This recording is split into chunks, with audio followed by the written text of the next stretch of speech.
Right, so welcome back everybody. Unfortunately, at the moment we do not have a game to show, because there are still 3 games to be played in the quarterfinal stages before we get down to the semis.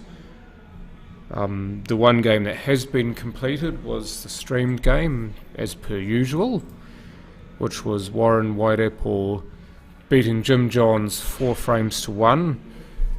The other games currently being played in the quarters are Brent Simmons versus Richard Jackson, and the other game, just looking at my phone, is Glenziano versus Joseph Magon, and then there's Jared Rawlings versus Carl Price. So those are your 3 games that are still being played at the moment. And then once they're finished, it will not be very long until we get another game on the streaming table.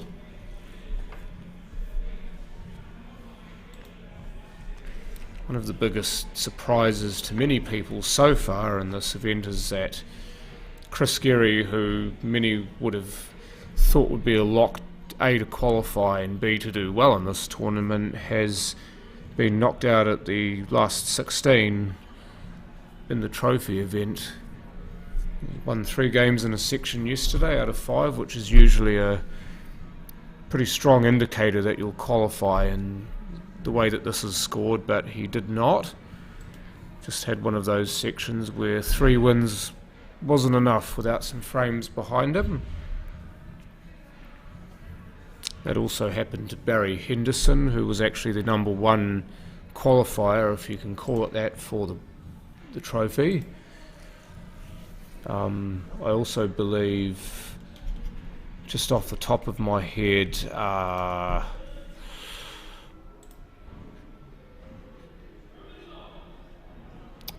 from Renwick, pretty well-known player from Renwick, and I can't remember his name at the moment. Actually got to the final of the pairs in the South Islands last year with Andrew Hickey. But that's how poor my memory is at the moment. I can't actually remember who he is. Maybe I might see his name on the screen somewhere.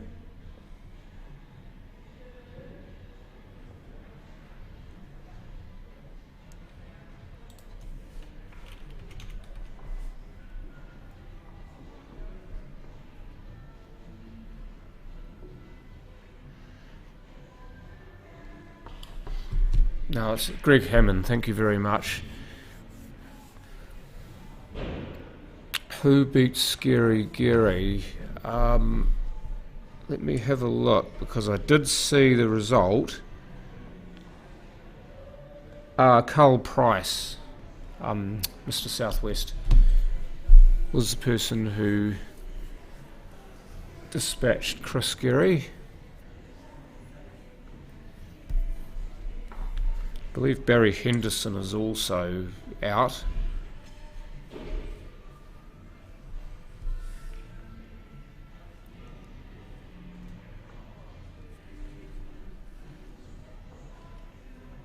Yeah, Barry Henderson got beaten 4-2 by Warren Wairepo in the last 16. So he's another guy you'd expect to get to at least the semis of this, you would think. But sometimes even in the trophy event you can have just one bad game, or your opponent plays incredibly well, and then you're gone, really. It's as simple as that. It's one of the things about knockout pool, is that it does lend itself to a lot of upsets. If enough things go in the lesser player's favour, then it can quite easily happen that the lesser player will beat the stronger player, relatively speaking, of course.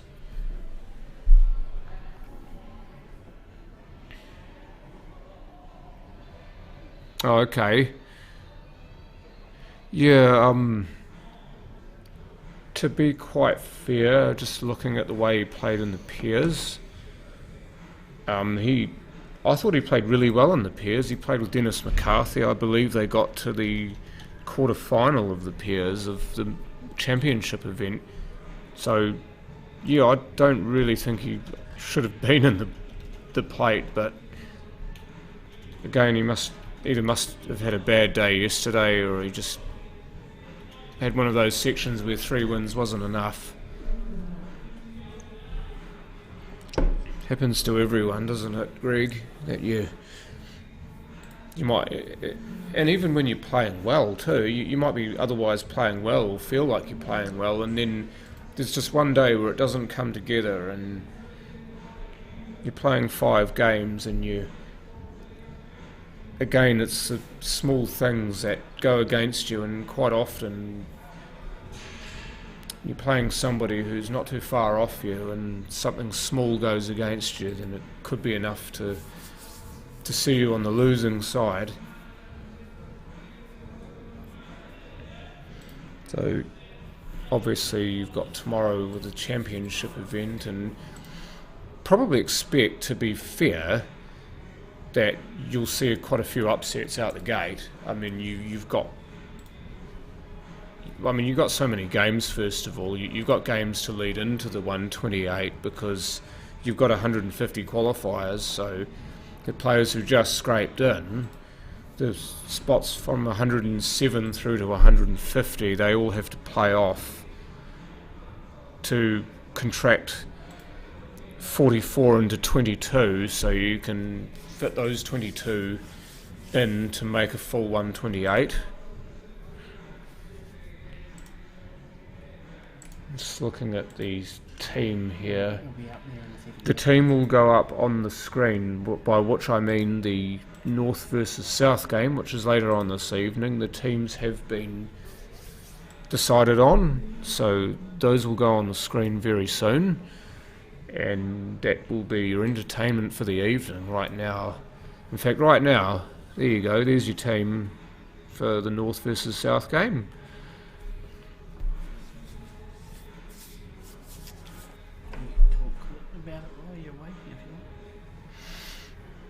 So we'll just go through the teams. Obviously you can see them on the screen, but I'll go through them anyway.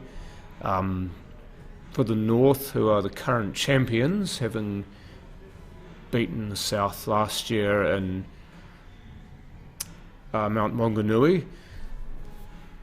Off to bat, Healy White, Craig Steinmetz, Tony Van Wyck, Brett DeFaria. I should probably tell you where these guys are all from too, guys and girls. I see Camellia's in there as well. Healy White from the Waikato Commerce Club, Craig Steinmetz from Porirua, Tony Van Wyck from Swanson, Brett DeFaria from New Plymouth, Lincoln Moolu, who got to the final of the North Islands this year. He's from Papatoetoe. Marino Hapi is from the club that will be hosting this event next year, which is Manurewa. Jack Lemon from South Wairarapa Working Men's Club. I think it's Working Men's Club. I know it's South Wairarapa.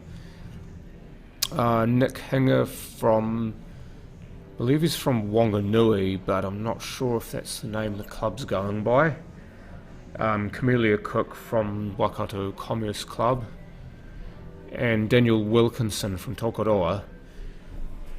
And then in the pairs you've got Dennis McCarthy and Jared Rawlings, the very same Jared Rawlings who I said before shouldn't be in the trophy event. Thomas DeFaria and Corey Freeman from New Plymouth. I believe Dennis McCarthy and Jared from, I'm tempted to say Otahuhu, but I'm pretty sure I'm wrong. I don't think there's anyone from that club in this event at all. I'll just have a look through and see if I can find the club that they represented in pairs together.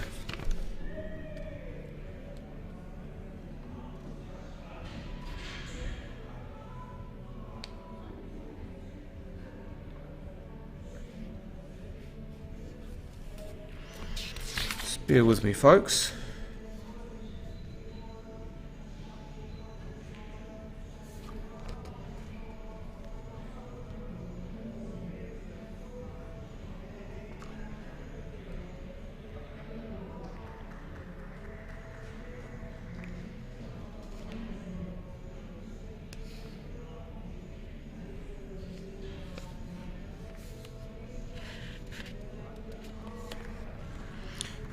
Swanson, there you go. You were right, Greg. You got in there just before I did. And then you've got Jonathan Parker and Jay Singh, who I know Jay Singh's from Papatoetoe. Jason Martin and Trist Reweti, and Jason from City Club 2000, Trist from Otaki RSA, and Riley James and Blake Bernard. I know Blake plays for New Plymouth. I'm not 100% sure about Riley though. So that rounds out your North Island team. South Island team who have home advantage this year, and home advantage usually counts for a fair amount. The last time the South actually won this event was in 2018, which was when it was in this very club. So Adam Lilly leads us off from Richmond. Peter de Groot from Cashmere, there's a name from the past, but coming to play in the future. Simon Singleton, who I believe is representing Cashmere, but don't quote me. I know that he's got membership with Hornby as well, so maybe he's coming out of Hornby. Dan Bowen from Cashmere, myself as well in there from Cashmere. Touch surprised that I was actually selected for the singles, but hey ho, I'm more than happy to be selected, to be fair. Des Wilcox from Richmond, we actually get him in our team this year. He would have been in the North team last year. Brendan Ning from Gore, Dan Cole from Club Waimea, Cody Turner from Cashmere, and Jordan Maihe from Richmond. And then in the pairs you've got Jacob White and Mike Bowen. Jacob, I believe, was playing under Manurewa for the pairs, but Mike from Gore, maybe he's from the south anyway, I don't know. Bradley Warman and Leighton O'Connell, that would have been a left field selection for many. I believe they're representing Kaiapoi. Tony should be McMullion. And Malcolm Pollock. Tony's from Invercargill, so he's one of the few that have made the journey from Invercargill to play in this. Malcolm Pollock, of course, from Richmond. Devon Bramley and Shannon Swain. Great to see Shannon not just here but actually selected for the team. He and Mike Grattan got to the semi-final of the DB Southern Pairs about a month ago. Devon's from Richmond, Shannon's from Gore, and Matt Lee and Jojo Common both from Cashmere. And Jojo played with Des in the pairs. I believe Matt Lee played with John Jackson, who was not selected. So those round out your two teams. There's a fair amount of class in both of those sides, especially, and I don't wish to sound bad about this, especially in the singles. I mean, both teams have some real firepower in the singles there. You have a look at that against each other. They've also got a good mixture of youth and experience in that team. Obviously, Craig and Tony have been around for donkeys, as has Jack Lemon. Nick Hinger's been around for some time as well. Oh, sorry, you're right. Yes, he just moved from Richmond Hornby this year for this season.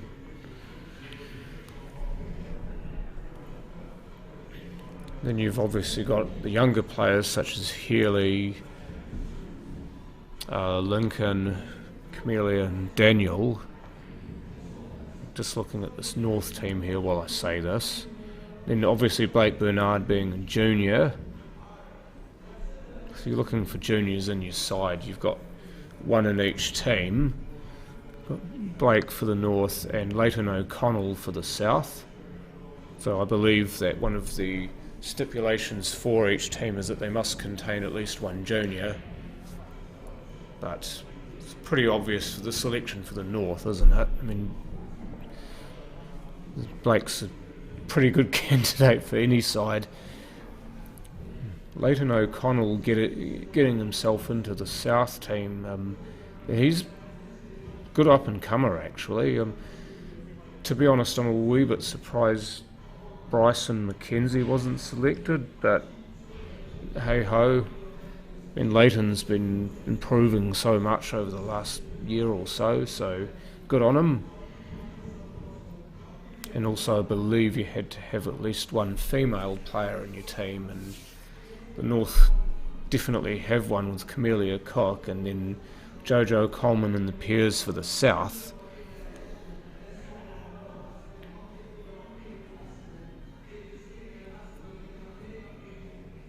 Oh, Riley James plays out of Waikanae. Okay.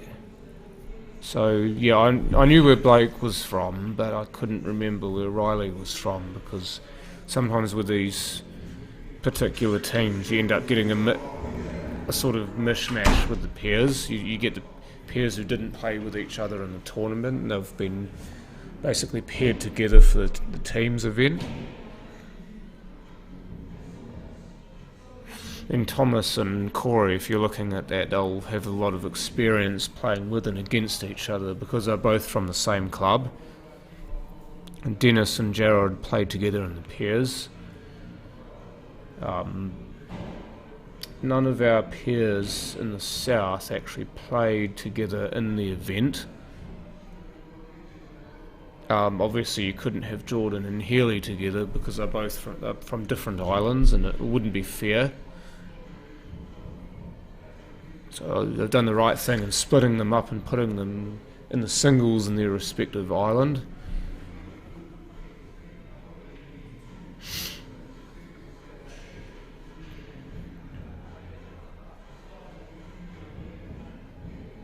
Yeah, it ought to be very close, I think. Just looking at the teams that have been selected, I would say the North has the slight edge in the pairs. I honestly believe that their 5 pairs are actually slightly stronger than the 5 from the South. But, I mean, to be fair, there's not really much in it, is there? And it's all on the night. I mean, singles is really close as well. I would actually shade the singles for the South, to be fair. If you were to put a gun to my head and ask me, I would say the South team is slightly stronger in the singles and slightly weaker in the pairs, so that's where I reckon it will get very, very close.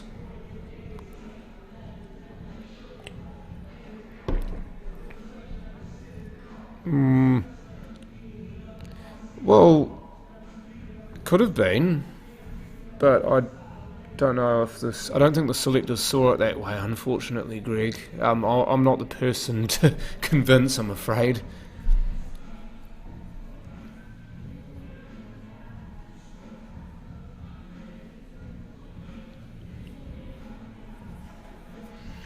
But the way that this is going to be played is, well, I don't know how many rounds there will be. When the South Islands were played and it was Christchurch versus the Southern Pride, there were only 2 rounds played, which I thought was a poor choice. Obviously they were thinking about time when they did that because it was fairly late in the evening, but I really do hope they play 3 rounds with this, because I do believe that you will get a genuine winner, so to speak, if you play 3 rounds instead of 2. But the games are scored similarly to snooker, 3 frames, and you play all 3 frames. So you could get a 3-0 win, a 2-1 win, a 2-1 loss, or a 3-0 loss, and the way that it's scored is just basically the number of frames you win is the number of frames that you get next to your name for that round, and all of those are added up, and the winner is the team with the most frames. So pretty simple.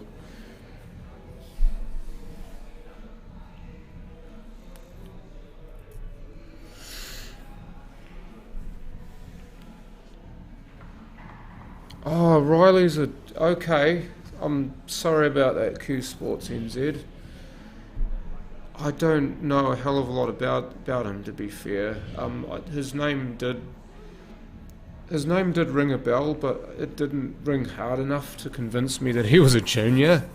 So, hey, you have two of them playing with each other in the same team. That's awesome.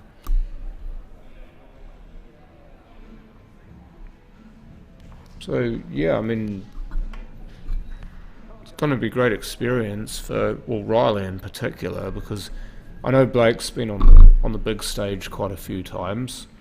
Riley, I'm gathering, is fairly new to it. So, I mean, this will be a good little baptism by fire, so to speak. I believe it'll be the same way with Leighton O'Connell for the South as well. I mean, he wouldn't have faced this sort of atmosphere before.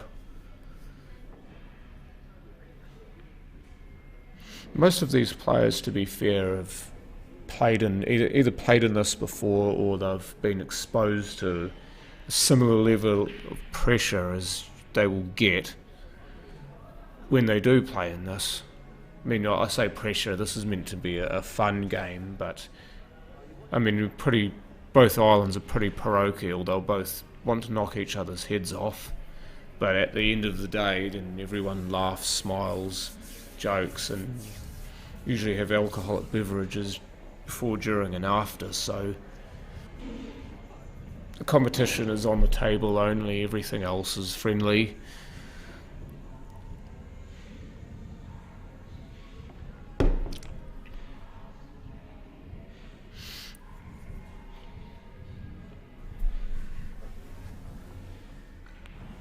I'm just looking down at the games that are being played, and all three of the quarterfinals are still being played. All three that haven't finished are still being played. Don't know if any scores at the moment, but I can only presume that they're fairly well advanced, so I'm pretty sure that they'll just wait for all of these games to be finished, and then they'll start cracking on and put on the semi-finals, and hopefully they'll put one on the streaming table and the other one on the backup table, so that we can flick back and forth if we need to. I'm fairly sure Tracy Andrew on controls well abreast of that.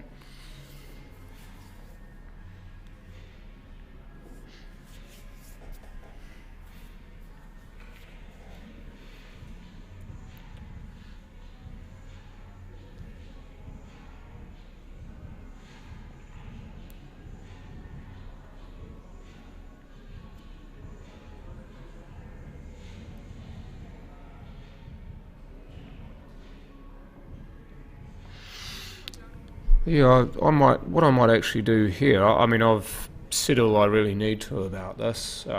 Much more will be superfluous. I've run my rule over the teams. I've explained as best as possible, well, where each player comes from and so on. I'll just leave you to go and run your own rule over these two teams and tell me who you think will win, just based on what you can see on the screen. I'm very, very surprised though. I'm just still looking at this list, and I'm very, very surprised that Glenn Coots is not in the North Island team. He must have made himself unavailable for it, or he must be busy tonight or something like that, because otherwise he would have been an automatic selection for the North Island team. No, they're not, Stephanie. They are best of 3 frames, or rather they play 3 frames. Regardless of the score after the second frame, you play the third frame. So even if you're 2-0 up, you still play the third frame, and so you can get a 2-1 win or a 3-0 win. Oh yeah, good point. There's another notable absentee, Greg. Good call. I mean, Brent Wells is another guy who would have been an absolute lock for the North team. As would Baden Jackson if he'd stayed for the singles. He would have been one of the first names on the sheet. So, as good as that North Island singles team is, and it is, it could have potentially been even better if those three players had been available.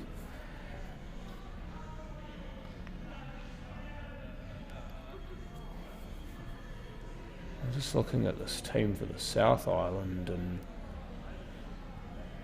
I can't really think of anyone in there. I'm looking at the singles anyway.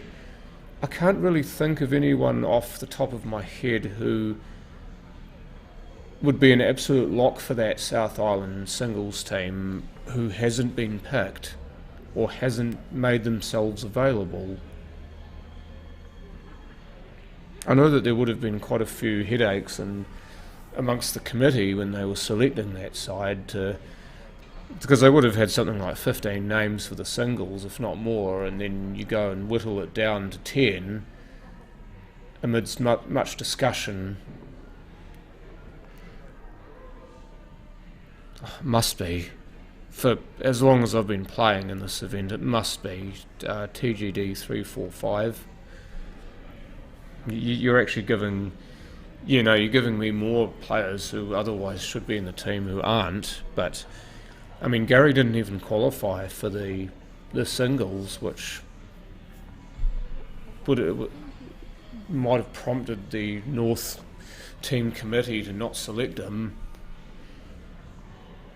Steve Denton for this, yes. He didn't play though, to be fair, Greg.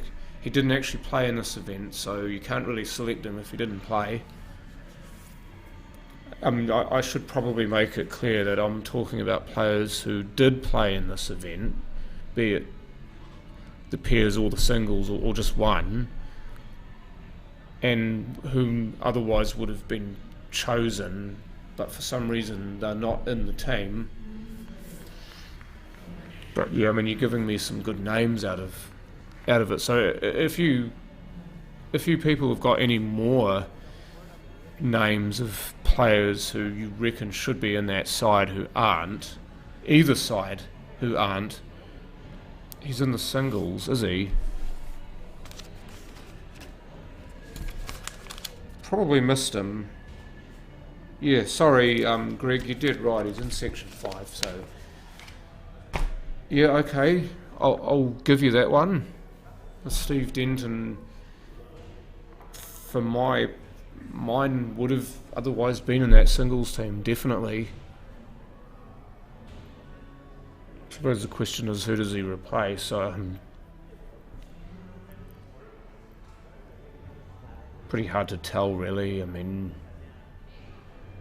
he's depriving another player who's highly skilled for one who's just as highly skilled, if not 5% more, really. Yeah, I suppose that lends a bit of credence to that, doesn't it? If you qualify 4th overall, then unless you're an absolute bolter and no one knows who you are until this point, then that would just about mean that you'd get automatic pick for that team. Steve Denton's played this several times as well, so it's not a bolter that he's qualified 4th. You'd almost expect it. Maybe he, like other players, he's made himself unavailable for selection for some reason. I can only speculate.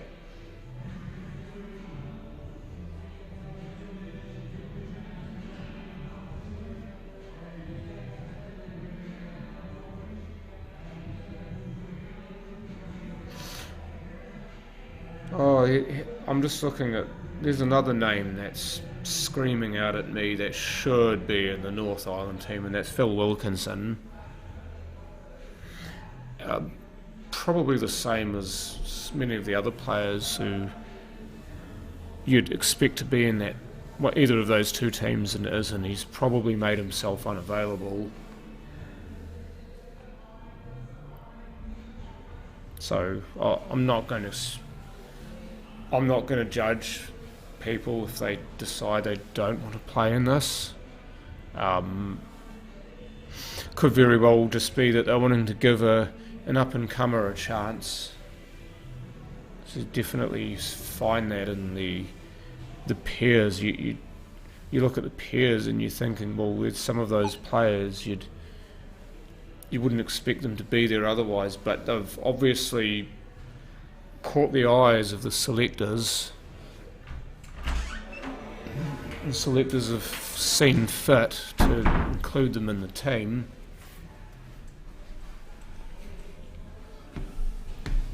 Yes, that too. The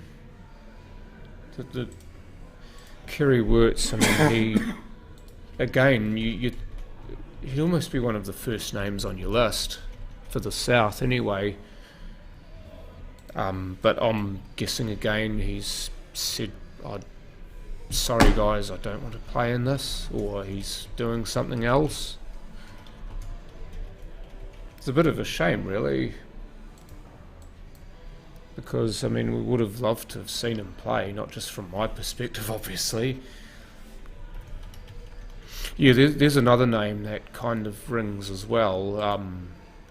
He's definitely more than good enough to be in that South team, isn't he?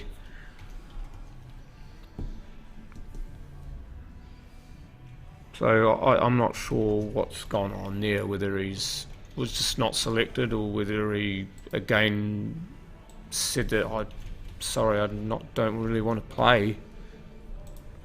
But we are about to have another game on the stream table, so you can have another look at those teams just before the game gets underway, and just tell me what you think of them.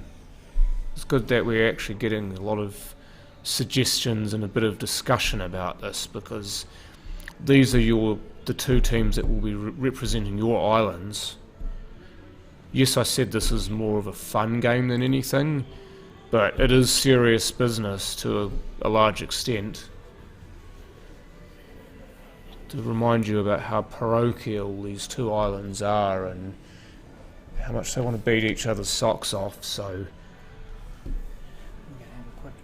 But we will have a quick ad break, and then we will... It doesn't matter how hard the job is, we suck it up and get it done. No matter how dirty our hands have to get, we suck it up and get it done. Suck it up, suck it up, suck it up. Out for suck's sake, suck it up, suck it up, suck it up. Out for suck's sake, suck it up. Suck it up and get it done with suckitup.co.nz. I see, you're going to put it in the top corner. Oh, you're going to put it as a layout. Overlay. Oh, okay. While we're waiting, they can still... Alright, so once the game actually gets started, we will remove the overlay, but there is, just to confirm, that there is a game set up and ready to go on the streaming table, and whilst that game hasn't started, we can still show you the two teams for the North-South game. And I can use this overlay during the tournament later, during the night.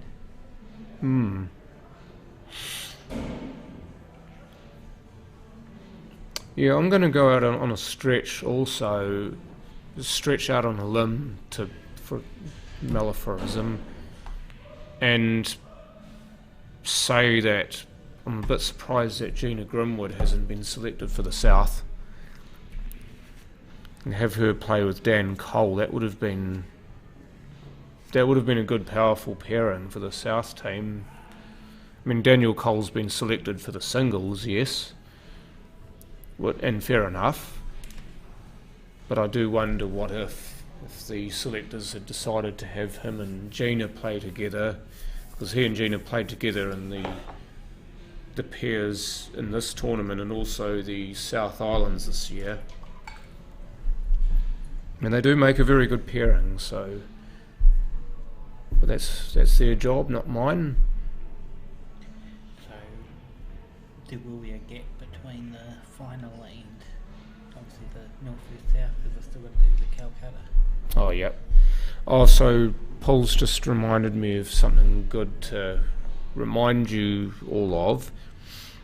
After the completion of the final, there will be a rather lengthy break, I would say, because in between the completion of the final and the beginning of the North versus South match, there is the Kolkata. So obviously we cannot leave that running for that. We have a new thumbnail and everything anyway for the North vs South. So once the Kolkata gets... The Kolkata, obviously we'll stop the stream, we'll restart it once the North-South is about to get started. I don't actually know, John, and to be honest, I'd rather not use that term for them, unless you're salty that you didn't get selected.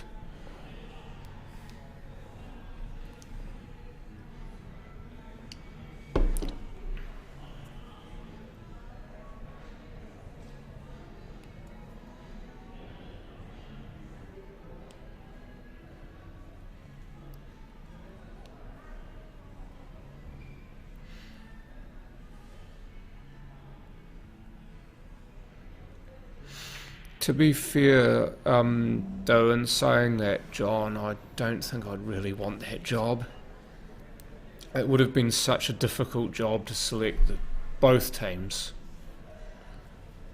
because you've got a lot of names who are there or thereabouts that you have to actually put up for consideration, and then you're basically passing it on to other people in your committee, and so you end up with all this discussion over whom you should pick, and eventually at the end of it all you end up spitting out 20 names for each side. So, but then you're working from a pool of probably double that to start with, so I mean I wouldn't want to do that, because that's very difficult in my opinion.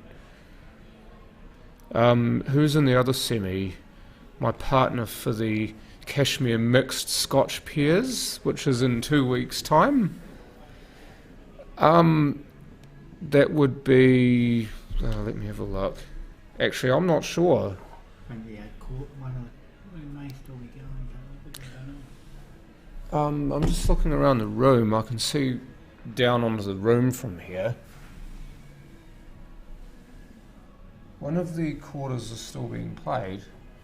So, to be completely honest, I do not know yet, Larissa, because the game hasn't been finished.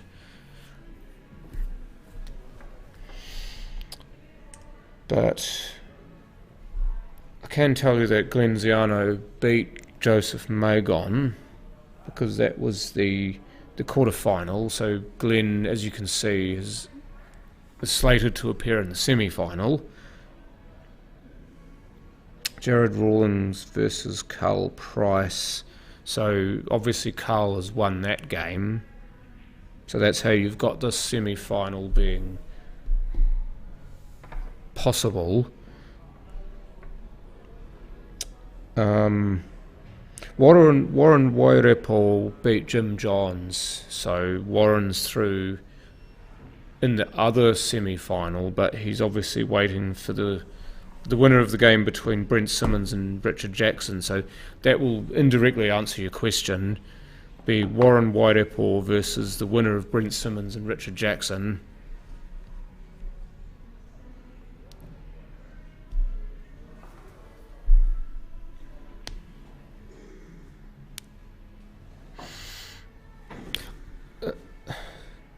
I'd love to actually see you tell him that yourself, John, because I've seen him play these rules on the 7 foots, and he's a pretty good player. I know exactly who you're talking about as well, by the way, and I'm pretty sure he'd try to set it to you straight. But, I mean, this is not fantasy picks either. This is not exactly for a sheep station, John. If it was for a sheep station, it would be done differently. Arnold Skiffle. Who selects the teams? There is a committee for each team, for each island, and as I understand it, they basically they have a look at what happened in the section play of both the pairs and the singles.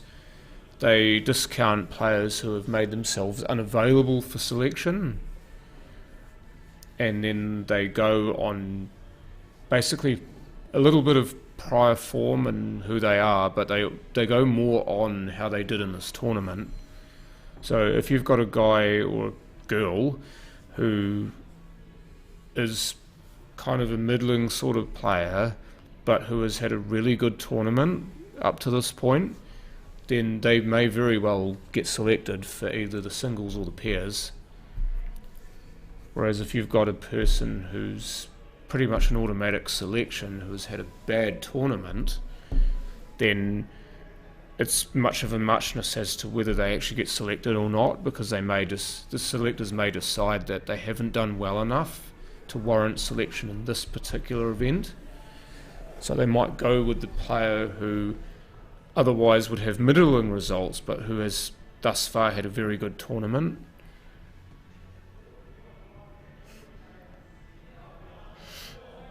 I've said very little about my selection, Steph. I tried my very best not to, because it's not all about me. There's 19 other ladies and gentlemen in that South team who are just as worthy of being in it as I am. And there are 20 other players in the North team who are just as worthy of being selected for their specific island as I am for mine.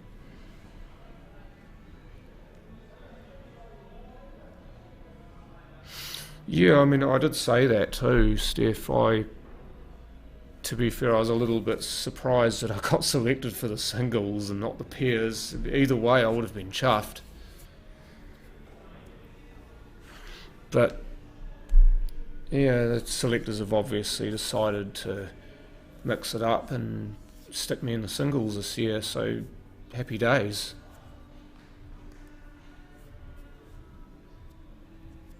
Thank you, John. Probably not, Steph, but that's running and this is pole.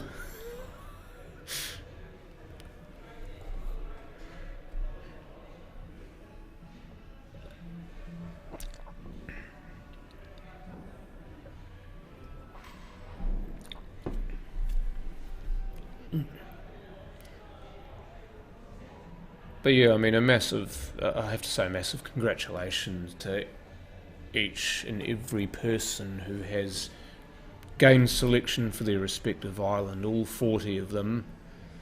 Yeah, well done to each one, and no matter what the result is tonight, I hope it's just a great match, really. Even if we get schlonged by 100 frames, I really hope that it's just a good match and that all of the players involved get to show why they've been selected and just what they can do on a big stage. Well, thank you, John. And yeah, I mean, I'm so amped for it, Steph. I'm really, really looking forward to it. If the match does start before I get back. Oh yeah. I mean, I love this event anyway, whether I get selected or not. I love watching it. The advent of the streaming, to actually stream this event live too. makes it even better because you can actually follow it in real time.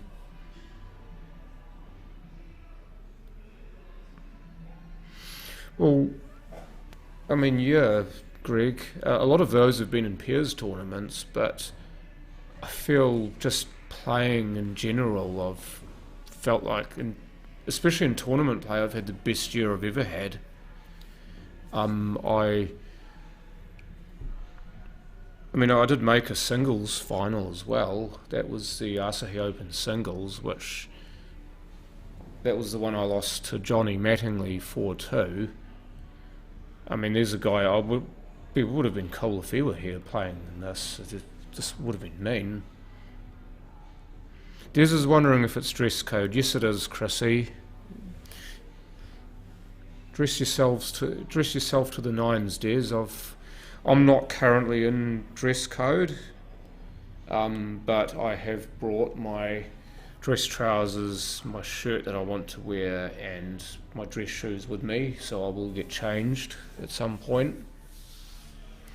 But I mean, if you're playing in this event anyway, it's an honour to be selected, so you want to get out there looking like you're actually playing in the tournament, so full dress code regardless. You look good, you play good, right? I mean, that's one thing that Shirley O'Connell used to always say, and that part he actually got right. If you look good and you feel good, then you play well.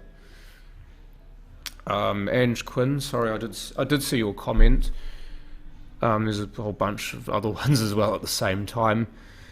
That game, we don't have an actual slated start time. It was meant to be about 7:45, but quite clearly that's not going to happen because we've still got the semis to be played, and in fact one of the quarters is still being played at the moment. And then when the trophy finals finish, then we've got the Kolkata, and then it will be the North-South game. So if I had to have a guess, I would say somewhere between 8:30 and 9. So if you're here at before 8:30, then you will most definitely be here before the start of that game. So get your ass down here before 8:30 and you'll be sweet. It's not dress code tonight. Okay, that's a bit strange. I remember in the South, for the South Islands, the Christchurch versus Southern Pride match, they actually made a fairly big deal about having players in dress code, or at least as close to as possible, because I remember there was one player who was selected for the team who ended up not being able to play because they turned up in their civvies and then didn't have time to go and change, and there was one player who was in their civvies and ended up borrowing a dress shirt off someone so that they could play.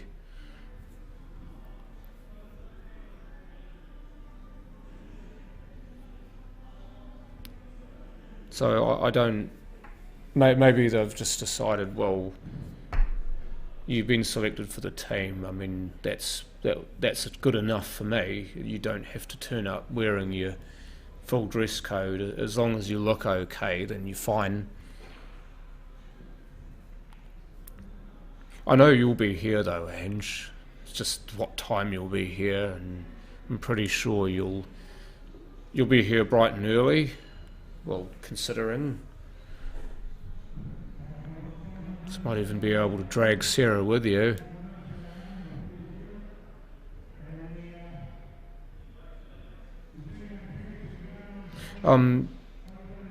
Yeah, thank you very much, Trevor as well. I did see you there. Oh, you mean damn it, do you, Terry? Wow, that's unfortunate, isn't it? What, you'd rather be at work? Might be worth asking. Oh, about the dress code, you mean? I mean, it's it's her call. I mean, she's the tournament controller. She's not the tournament convener, but she's the tournament controller, so as is what's often on the back of her shirt, what she says goes. So if she decides that players don't have to be in dress code for this game, then so be it. Those who want to turn up wearing their best can do so and look even better in comparison. So still no game as yet on this table, because once again we're still waiting for a result to come in. So quarterfinal between Richard Jackson and Brent Simmons has not yet been finished. So once that game is done, then we will get a game on this table. So we already know what game it's going to be. It's just a matter of getting the two semis to be played at the same time.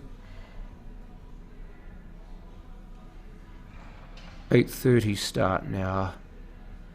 Considering it's 6:47 at the moment, and we haven't even started the semis, and there's still a Kolkata to be done, I would say it would start a bit later than that, but I would definitely want to be here before 8:30, just so you can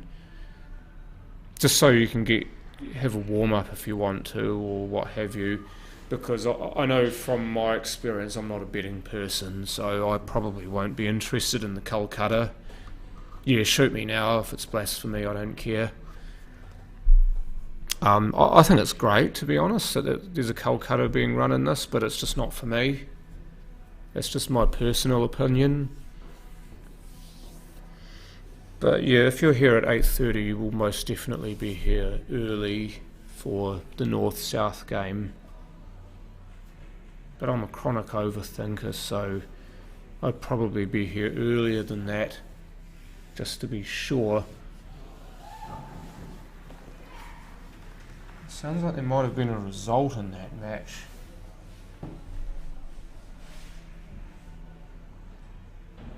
Alright, Brent's just on the black now, so whether this is to win the game or not, I don't know.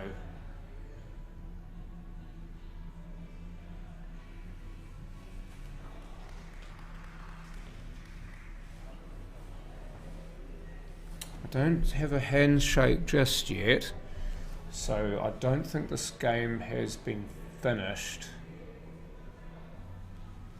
There are a couple of other games being played, so I can only assume that they are in the trophy flight. But I'm just going to mute the mic and go and get myself a drink, and I'll be back very, very shortly, and hopefully by that stage we will have a semi-final queued up and ready to go. So see you all very soon.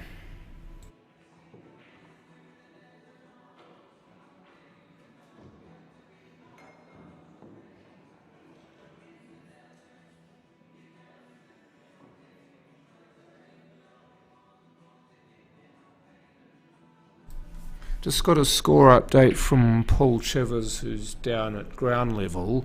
The score is currently 2 frames apiece in that quarterfinal, so there are at least 2 more frames to be played, so you might as well strap in, folks. I'll be back to talk a bit more crap later on.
Trust that there's still no score in this game. Yeah, nothing. But as you can see, the game has started, so it's even better.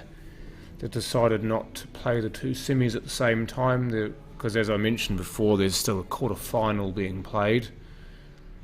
Just want to get things going whilst they can, so play the semis out of turn, or not out of turn, but out of time. You can see Tabitha Poe walking around with the white shoes as your referee for this match. Glenziano, one of the local players here, as you can see, representing Cashmere. It's good to actually see him get to this far in the trophy. Carl Price. It's an interesting sort of shot, that, but what I like about it is he's already got a ball over the pocket, so if he can promote that four and really put the pressure on Glenn here, because if Glenn fails to finish, or at least fails to lock something up, then it's a much better looking frame for Carl when he walks back into it. Able to make the 9 in the middle. Again, you could see right at the end there how that really napped hard into that near jaw.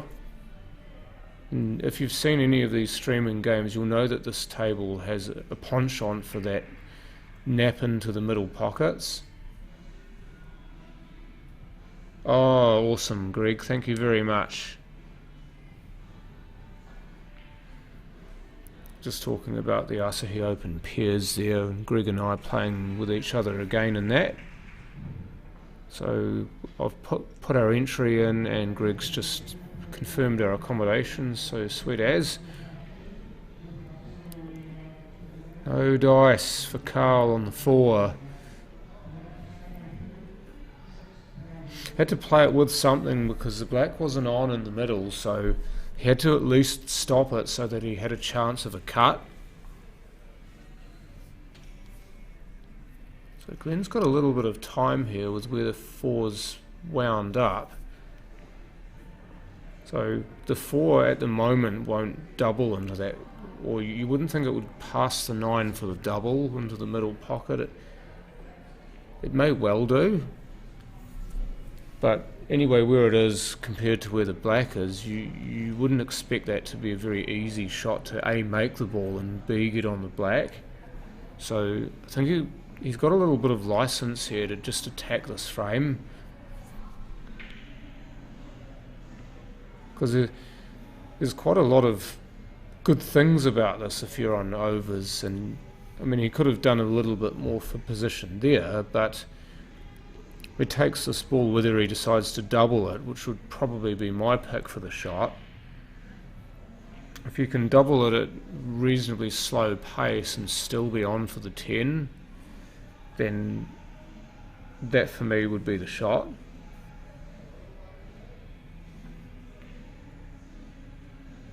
No dice. He did try it though, and just hit it a little bit too thick, so Carl back to the table to attempt to mop this one up. That's a very good first shot, but I don't think he can see any of the black from there. So my guess is that he's fully snookered on it, so he'll have to go off a rail. And just gets the edge of it, so just by a whisker he stays in the frame. Certainly doesn't muck around, does he? He's a very quick player, which is certainly good to see people playing at a good fast pace.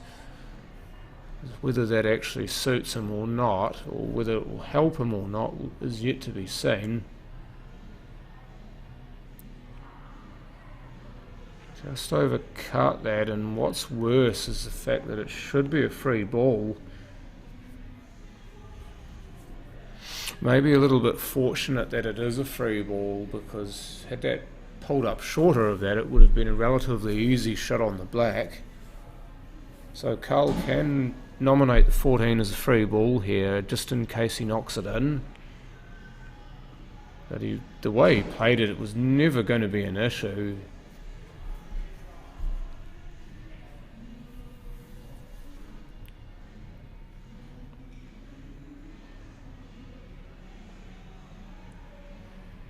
Also looking, the fact that the in-off was a possibility as well, I think that's kind of forced his hand with how he played it.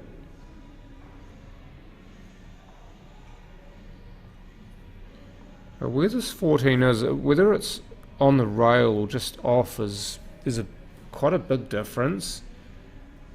Even if it's only off the rail by 5 mil, it changes the shot quite a lot. Because you have to hit rail and ball first. If it's on the rail, then you're relatively restricted with what you do with the cue ball. But if it's just off the rail, then you've got a little bit more leeway. But sometimes that makes the pot harder, because you've got that small amount of extra amount that you can make a mistake in. Then anyway, let's see if can hold the black. No, he can't. But he's left possibly the worst shot he can leave for an open table shot here for Carl. Looks like he's going for the left pocket here. And that's no good either.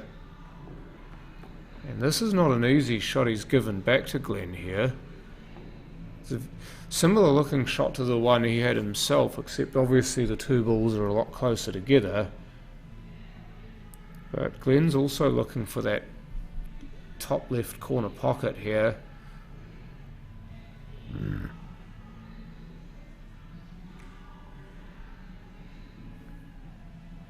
If he's going to jack up, he needs to be careful he doesn't get into it too much.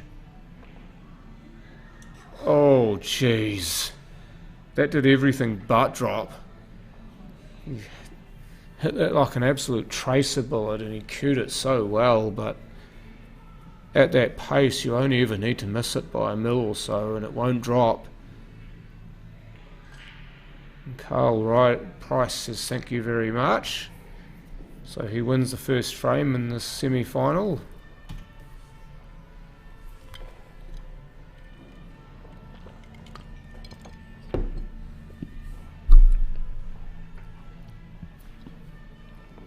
to remind you all again that this event is for the players who did not qualify in section play.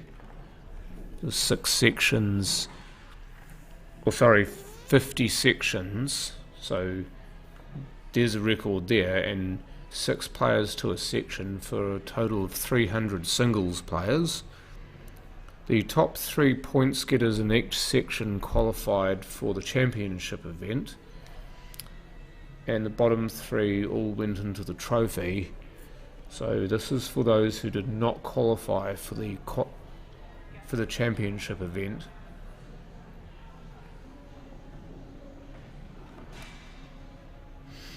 Despite the name of the tournament, there are still some mighty fine players in this, so don't think that this pool isn't going to be of a good quality, because I'm pretty sure it will be.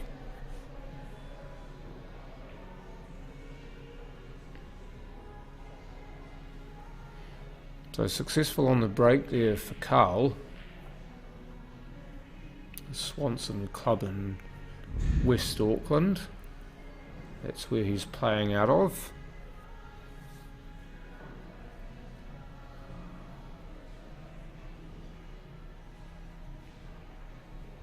There's quite a few from Swanson who've made their way up for this tournament.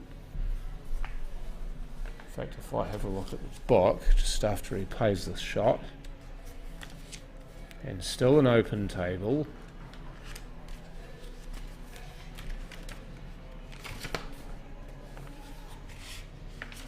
Because this book actually tells you how many clubs were represented and how many from each club made the trip. Yeah, Swanson had 13 singles players and 5 pairs entries. Many of those who played in the singles would have also played in the pairs, so there would have been some doubling up. But out of all of the clubs from the North Island, they were actually, I believe, second on the list for the number of players they sent up. I'm just going by the singles numbers. The club that had the most was Tauranga Citizens Club with 15 singles entries. Actually no, I'll belay that, New Plymouth had 15 as well.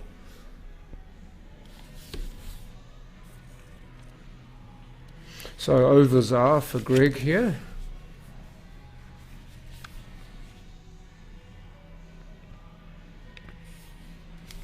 The club with the most entries overall was Richmond with 43 singles entries and 20 for the pairs, followed by Hornby with 35 singles and 9 pairs. That's just nowhere near. Oh dear, Glenn, I can see what you were trying to do.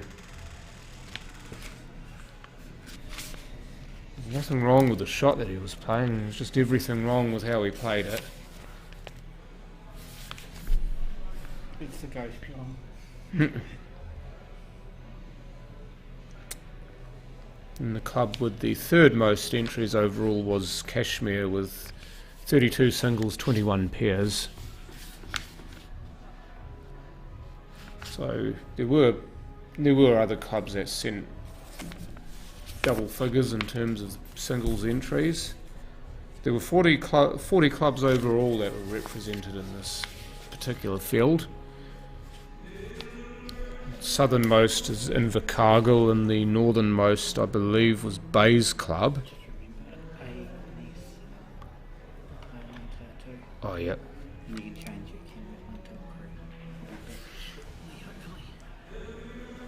So yeah, the northernmost club would have been Bays Club, which is in the north shore of Auckland, and the southernmost club is Invercargill, which is right at the bottom of the South Island. It's not a bad double that from Carl. He's not left Glenn very much here. 13 won't cut. The 12 may cut in the middle. That's what he's looking at now. If it goes past the 6. But realistically, it would need to go past the 6 and beyond for the far jaw. because unless he hits it hard, in which case it won't nap so much. But no, he's hit that very well, and he's just unlucky that he's ended up squatted on the 14. The westernmost, that would have been Invercargill as well, Terry.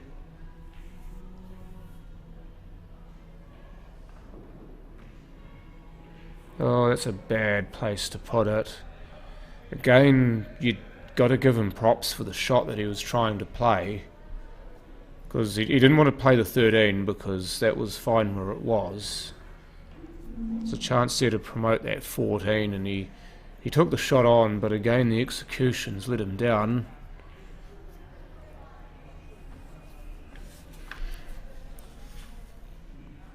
The easternmost club, just before any of you ask, I believe that would have been Taradale. There wasn't any from Hastings or Napier, but either of Taradale or Taradale RSA, whichever one of those is the easternmost of those two clubs, will have been the easternmost club in the comp.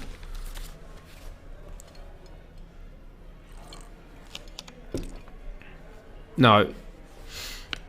Have a look at a map of New Zealand, Terry. Oh dear. Oh dear.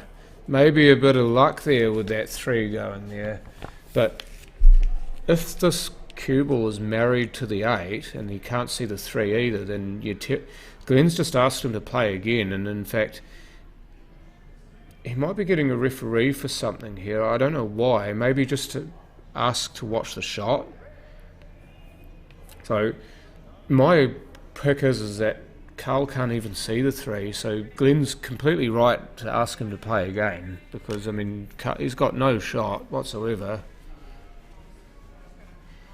And if you've been asked to play again, you can't have a free ball yourself, so he's going to have to play his way out of this. It's very, very rare that this actually happens. So tab over to adjudicate, and the way he's hit that, actually he's only left the 14, so it's a very good reply there from Carl.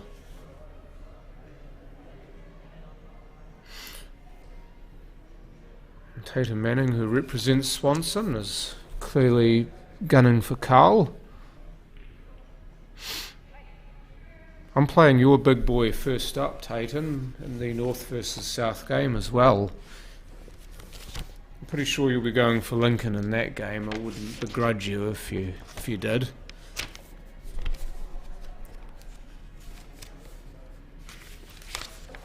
Papa Lynx, as I was just thinking of nicknames for players actually, this is just not really to do with anything, just in my own head at the moment. One I came up with for Lincoln was Papa Lynx, because he's from Papatoetoe and he's a dad obviously, and you call him Lynx all the time, so why not? I don't think it's going to be adopted by many people, but if I can get you on board, Tatum, I've got a chance.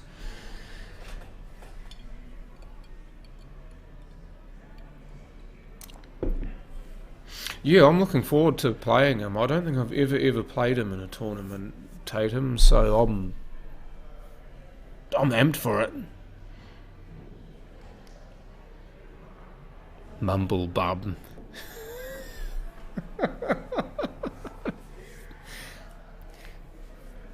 Jesus, you love your mates, don't you? Needs to avoid the 2-headers, Glenn. Just a wee screw back. That's good enough. Watch the nap when you play this shot. If you are going to play it slowly, then make sure that you're aware of the nap when you play this. I mean, slowly is the go. I mean, might be jacking up just to try and punch it in. No, it's just a roll shot, so well played.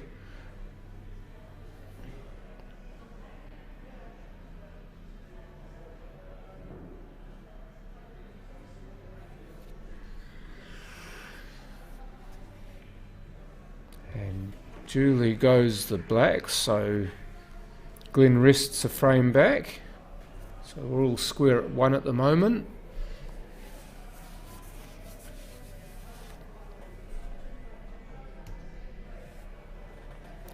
Just need to remember that we do have another camera too. In fact, we've got another 2 cameras, so just remind myself to go for the overhead camera when the players are about to break. So that one there, just so you can get a good idea of the spread. Because that front on camera, you obviously can see exactly what's happening, but this camera is best for the break because of the fact that you can see how all the balls play out on the break. Like the movements of all of the balls are easier to track with this overhead camera.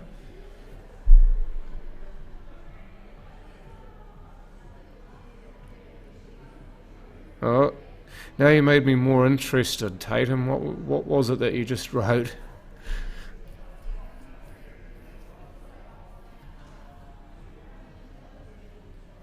Unless you've got a worse nickname for him that I can't print or I can't say on air.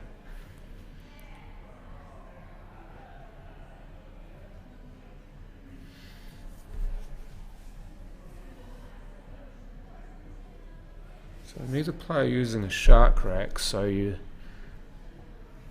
just doing it by eye here. It certainly looks like a good tight rack for me. I know that this camera is a fair way above the playing surface, but it is Glenn to break. Both players using 9-ball cues to break with. Carl using one to play with as well in his general shot-to-shot business. Glenn uses an 8-ball cue when he's playing every other shot. Please don't tell me to tell you exactly what kind of cue Carl uses, because unlike John, I don't actually know what they're called, which is a bit bad, I know, but so it was a successful break.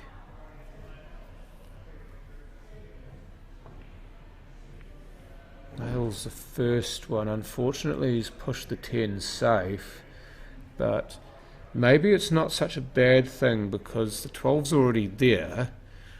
If he can get an angle on something to split those up at some point, then those should both go. Ouch. Didn't really want to be there. I think he was just trying to drive into the 15 and bump it away. What time is the main event expected to start? It's slated to start at 8 in the morning, Brittany, but those will be the games, the playoffs, so to speak, to get into the 128, because 150 players qualified, and obviously that doesn't fit into 128, so there will qualifiers 107 through to 150 will play off, so it'll be a straight knockout. So there'll be 22 games there. The winners of those 22 games will then fit into the 128, and then we'll be able to begin proper. And I qualified 20th overall, so I've got a bye, so I'm waiting for the winner of one of those playoff games, and then my last 128 game starts.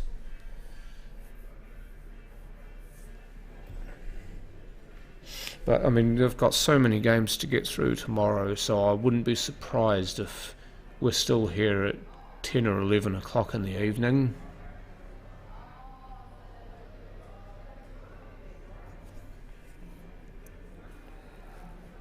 Carl coming up short with the shot on the 6 there. Thank you very much, Stephen. Always a pleasure. Always like doing this. Obviously, it's the age-old question, would you rather be playing or commentating? I'd always say playing, but this is a pretty good second prize, and I always enjoy doing this. It's always for a good cause. Chance here for Carl to maybe hoof that 5 out if he's feeling adventurous. it's got the potential to help Glenn more if he gets it wrong. Of course, Glenn's got 2 balls in there, and if he gets both of those out, then he might help Glenn. But you're having to think about yourself here, aren't you? You're not worried about your opposition when you're doing this, because all you see is an opportunity for yourself to finish. I just wonder if that... I'm just going to quickly switch to the side view. This looks like it might just squeeze in. He had to hit the rail closer to the 9 for it to squeeze in behind the 9, but I'm pretty sure that went.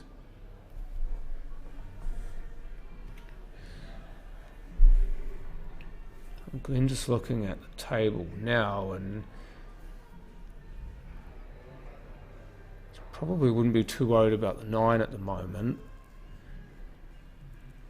If he can fit the 15 past the 7 and sit it somewhere near that corner pocket, or even the 13, he's just overhit it though. I think he was just trying to put the 13 just short of the 5, and that would have been a really good ball to use to break them out, but he's unfortunately gone and stuck it in the stack, so he's given himself one less option there.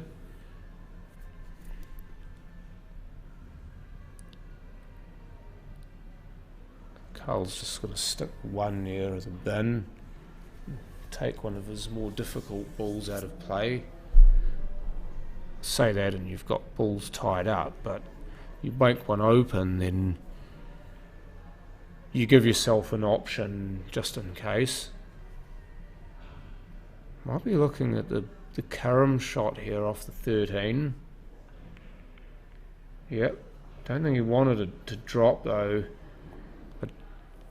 Might have to go and play the 9 here. That ball would have been spectacular over the pocket. But maybe the fact that the 6 is tied up, he's decided that trying to break these up is not a bad ploy. So he's gone and split them all up, and unfortunately he's pushed the 8 by the 13, and the 10 and the 12 are blocked by the 5, so he unfortunately didn't do a hell of a lot with that. I mean, that's the risk you take when you play that shot, but at least now the balls are actually more open than they are, and they can be manipulated. Any buys in section play? I think there was a section of 5 in the end. Al Arnold, is that you, Luke? I just thought of that myself. Is that Luke Arnold? Plays for Hornby.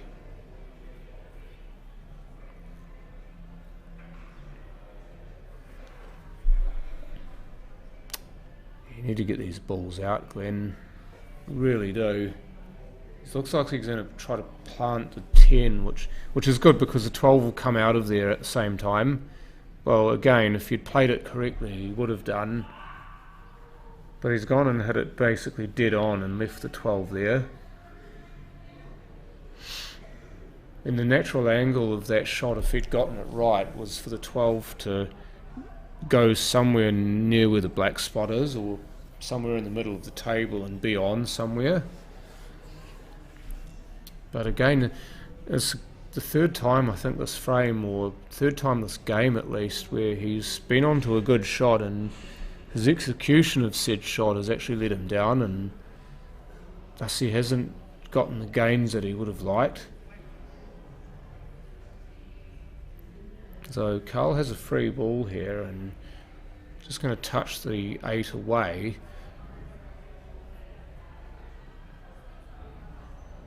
Don't think Glenn's got a shot at the 13 here that he can use it to try and get in behind the 5. I think the cue ball's too close for that. He does have a double though on the 12, which might help. Yeah, that's the shot that he's aiming up there. You see the cue just over the middle pocket there.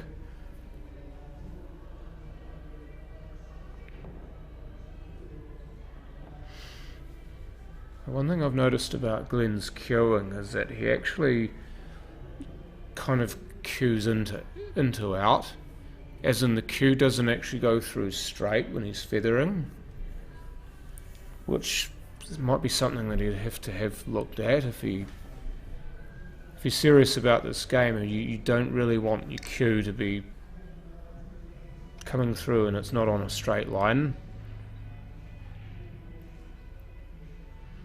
He might have given himself a shot on 7 here. Oh, he's made a mistake potting it though. Dear, oh dear. I think he was going to try and jam that 9 out afterwards, but I just don't think that was the shot at all. He needed to sit that near the pocket, really, because this 9 actually is on from here, and I just wonder if Glenn's man enough to take it, because as long as he gets anywhere nice for the 10, then this finishes on. I'd be very, very tempted to take that 9 now though, because you're not going to get many better opportunities to play it. I mean, if he can see it now, then you'd play it, because you really are running the risk. If you miss one of these other 2 balls, you'll most likely give a free ball away. And Carl can just take that 9 and pot it. Because I'd be playing that now. How's that overhead camera mounted? It's mounted on a wire. PLC power. So it's slightly higher. The wire's higher for that table than it is for the other ones. That's because if you had it 750mm above, he's taken it now, so he's okay there. I still think he should have taken it a few shots before, but he may very well prove me wrong here. But yeah, 750mm above the table, or a little bit higher because that's how low the lights dangle, you wouldn't get a full view of the table from overhead. Oh, that's a... Well, it's again the right idea for the shot, but he's just hit it so poorly that he's scuffed it horribly. So it is higher so that we can get a full view of the table from overhead.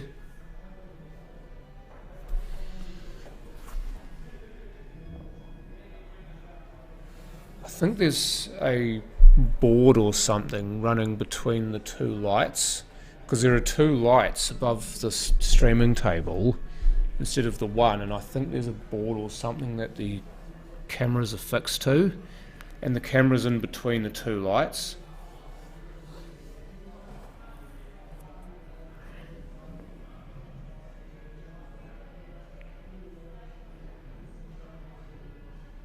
Trying to get the cue ball down table there, so Carl didn't have a shot at this, but he's gotten a big mouthful of jaw there.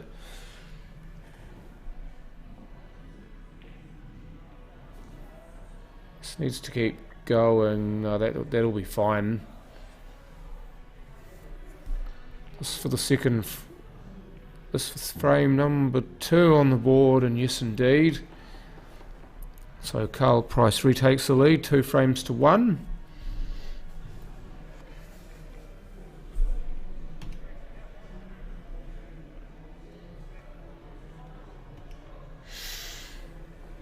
It's always good to get one right when there's a player that goes by a certain name and you can find out who they are. The other semi-final, Brittany, just give me a moment.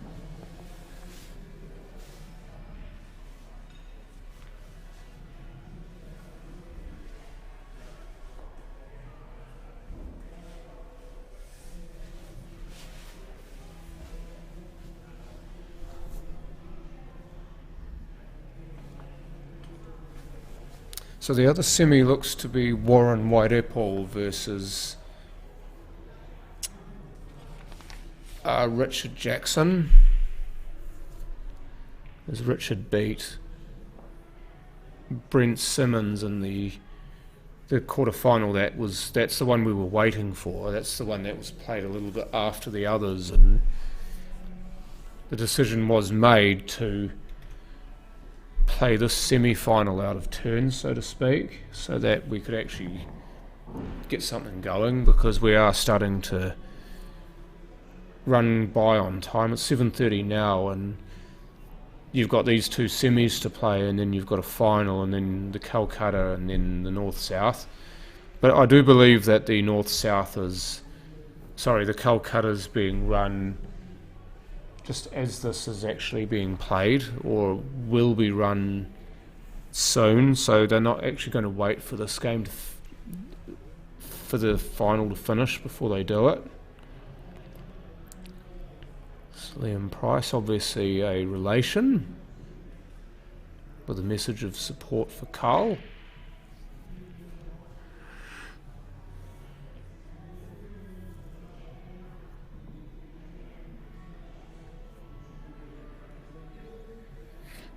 I believe Glenn plays 3rd division here for Cashmere, which he's a far better player than that. 3rd division, by the way, in Christchurch is the lowest division of Pole. You've got Premiers. I think he was trying to leave that over the hole. You've got Premier grade, which many of these players in this event do play in. Then you've got 1st division, then 2nd, and then 3rd. I think Glenn actually plays in 3rd division. So he's certainly a better player than that.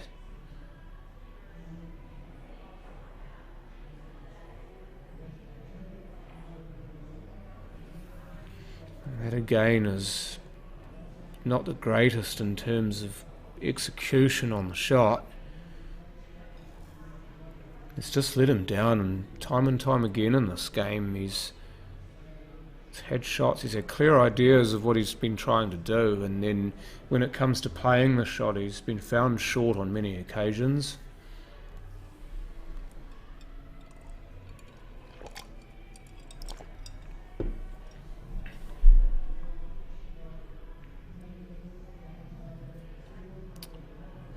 Might be a free ball here on the unders. I think he's hidden everything behind the 9 here, so Glenn might catch a break here. He's got to get that cue ball out away from all of those balls, which is a lot easier said than done. If you take the 11 and you risk running into the 15 or the 9 on the way out, the 9's not really viable anywhere as a free ball, so I think the 11's got to be the shot.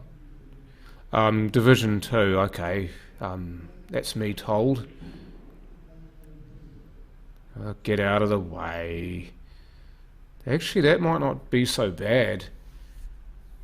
It's gone an ugly to Nova up here, so he might have given himself an extra shot, so to speak. That's not too bad. If he was trying to pot that again, you would argue the execution isn't so great, but either way, as long as that's near a pocket, that's not a bad option, because of the fact that you've got the 4 and the 3 there. You can use that ball to get position on one of those two, or even as a sort of measure to try and promote one of those 2 balls. There's one possible shot I can see, if the players can see it, and I'm not sure if the players will see this, is possibly to cut the 3 on to the back of the 12 and pot it off the 12. That might not be possible now. He's moved it, so this can't be on the 14. I think the 4's in the way, so he'll have to play the 13 here. But that was a possibility before those balls were moved. So he could, if his touch is good here, he could snick off the edge of the 14 and leave the cue ball right behind the 4. So something like that, but closer to the 4 would have been brilliant. Because Glenn's got a shot on this. It's not an easy shot, but it is a shot.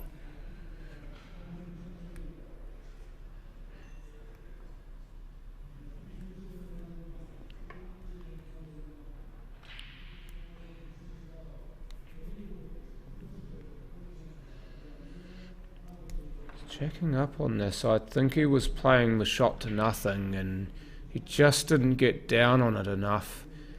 He was trying to put the cue ball on the bulk rail so that Carl didn't have a shot on the 14.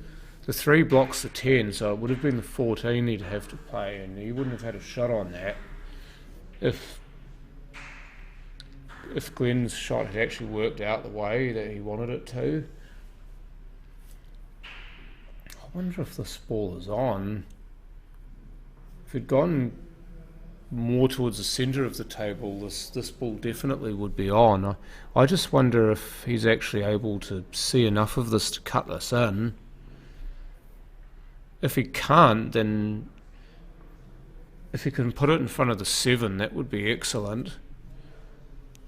He's asked Ronnie over to look at it. Sorry, that's not Ronnie, that's Matt Lee refereeing. So it's a fair shot. He wasn't able to block the 7 off, but that's still a pretty good place for the ball. He's very much in the driver's seat here. If Glenn can't finish this, or if he can't put the 7 over the hole here, then he'll be in some trouble. To be fair, if I'm looking at this table, I'd be thinking 7 first here. Even though it's slightly ugly to cue. So Glenn's tried to either go for the finish or be more aggressive with that. And it might just work against him here. The fact that it needs to slow down, that's gone too far. The fact that he was having to cue over the 8 might have swayed his decision to play the 4 and not the 7. Because of the fact that the 7's a touch shot and it's hard to play them. Oh, that was almost a great double. Glenn gets a chance here.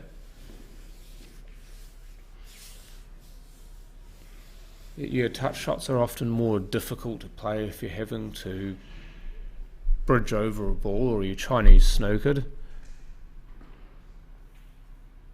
So out for the 3, probably out further than he would have liked. If you halve the distance between the rail and the ball and you put the cue ball there, that would have been pretty much spot on.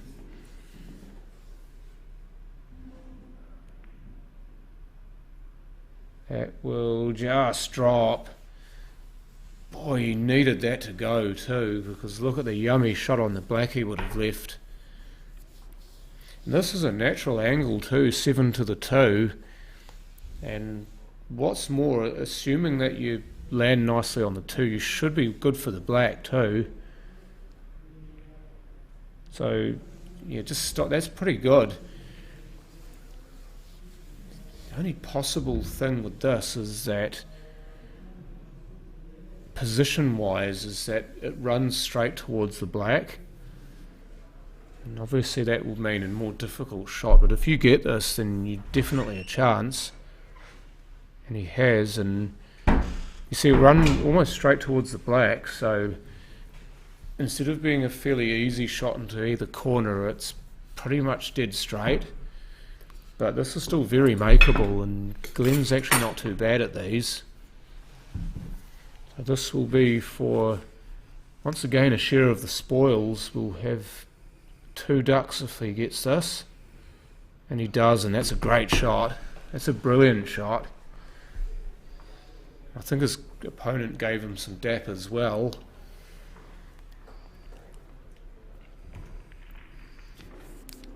So once again, we're tied up. Just how you'd like it to be as a neutral observer.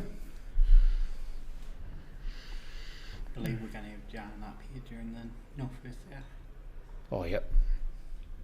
So you'll be treated to the sounds of John Pitcorn up here when the North versus South game gets underway. Hopefully we'll be able to find another person to call that with him.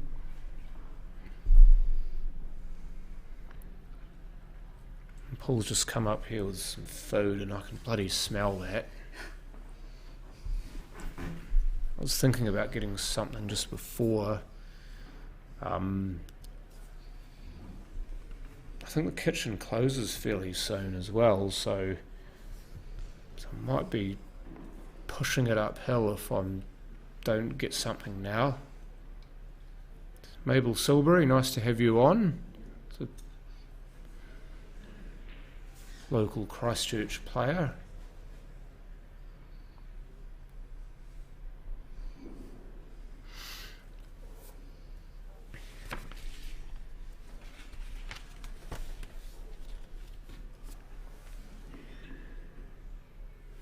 As we're just about to start the 5th frame of this match. Currently all squared up at 2, Glenn to break.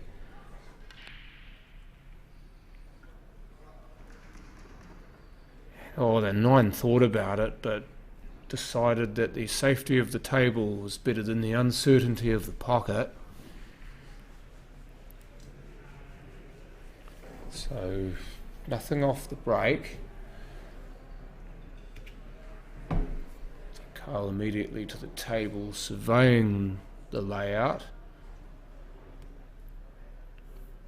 For ease of use, you would think overs here. You've got one right over the hole. It's just really the 11 and possibly the 15 to be wary of. The 12 links nicely into the 14 here. If you can get a decent shot on the 12 or something else, then he can play that link ball, but he's unfortunately not been able to draw back enough to get on it. 14 looks like it will cut down the rail though, and geez, it well played. That's a great shot. Even as someone who likes fine cuts, that is not an easy shot to judge. So he's played a tremendous shot there as Carl.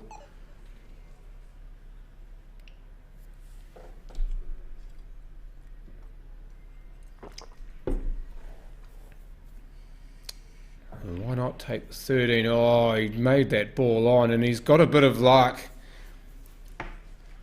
He had some due after the way he played that last shot, and I wonder if he's going to ride that all the way to a finish here. He's still got a bit of work to do though. The 15 is still ugly. Don't know what sort of angle he's got on the 11 here. If it's just off angle, he might be able to get onto the 15 here. Oh, he's unlucky. That was a great effort nonetheless. I just wonder if it still actually goes. There's just enough gap there between the 6 and the rail to just squeeze that 15 in. Because I know that you can manufacture this shot so that it goes. Because I've done it myself. If you hit the rail just a squidge before the 6, you can actually just flick the 6 on the way through. Unfortunately, he's just hit the rail a bit too far away from the 6 and it didn't go right, but I'll keep asking them, Brittany, that's what I'm here for. The north-south game, well, I mean, how long's a piece of string? Was meant to start pretty much right now, but obviously these events have dictated otherwise. I would go for between an 8:30 and a 9 start, and I'd be leaning way more towards the 9 o'clock start, just because you've got this game and the other semi to go and then the final, and then if the Kolkata's still going, then you'll have to wait for that to finish. So I would tentatively say 9 o'clock. About to start the auction. But I've heard from Paul that the auction is about to start, or rather the Kolkata's about to start. So that's going to take a little bit of time out or rather that will help us with time. Yes, that will be streamed, by which I've been talking about the North versus South game. So you'll get to experience that in all of its glory.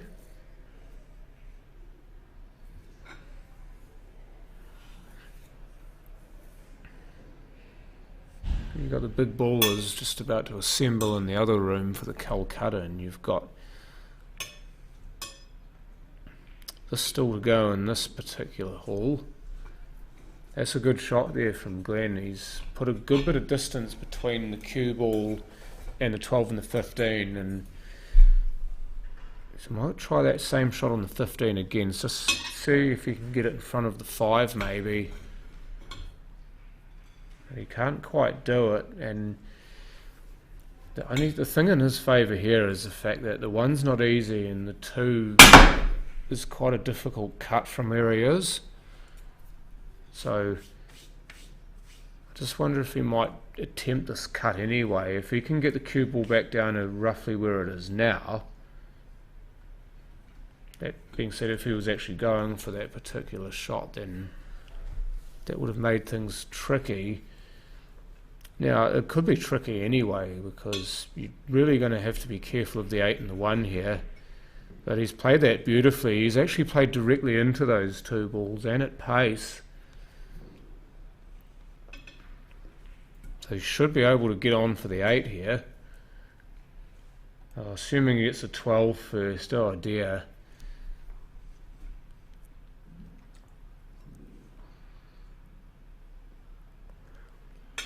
Thank you very much, Sarah. I hope that you and Ange can make your way down for that, because it ought to be an absolute cracker.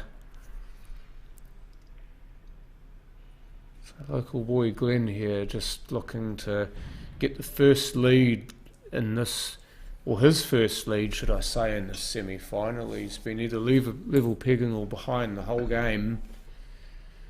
To finally get your foot in front would be somewhat of a feeling. The other semi-final of the plate is Warren Whiteapple versus Richard Jackson, and I think that's been played on the other streaming table, so no doubt this game will finish first, or at least I'm picking this game will finish first, and we'll be able to show you the back end of that game.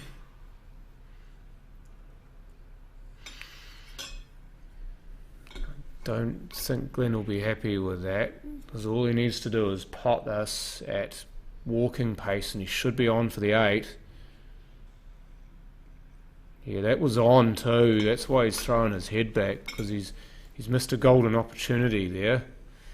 There's enough space behind the 12 for Glenn to play the right edge of the 2 there and get that cue ball to stop between the rail and the 12. So that's a possible safety shot. If he can cut this 2 fine enough to hit the 12 and force it out, that's another option. Oh, shot. Oh, that's brilliant. That's one of the best shots I've seen in this game.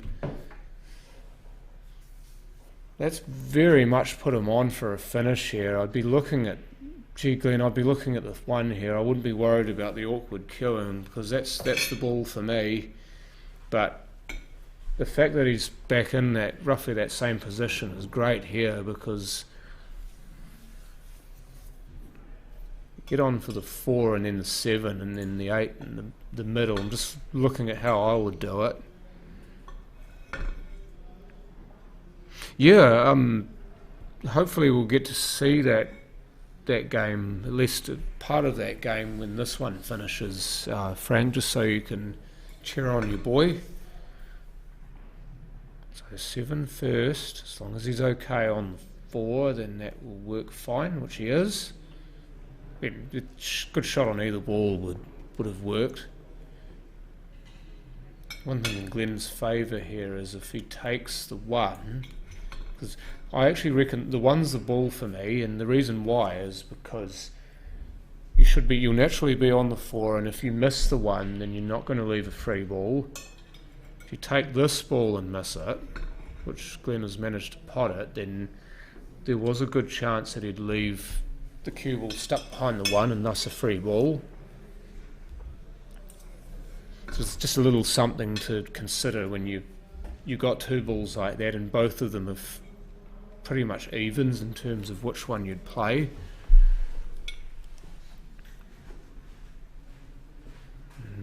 but good parking.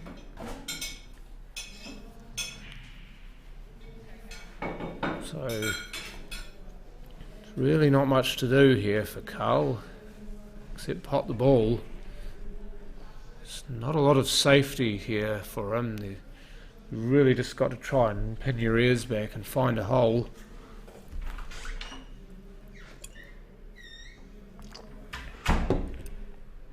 Double. Any wick off the 8 would have been spectacular. He was so close to just getting a touch on the 8, redirecting the 12 into the pocket.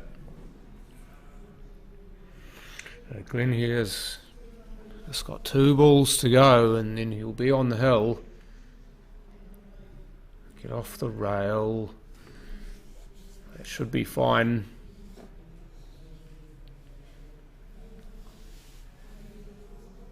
So this now for his very first lead in this match, and what a time it would be to get that lead.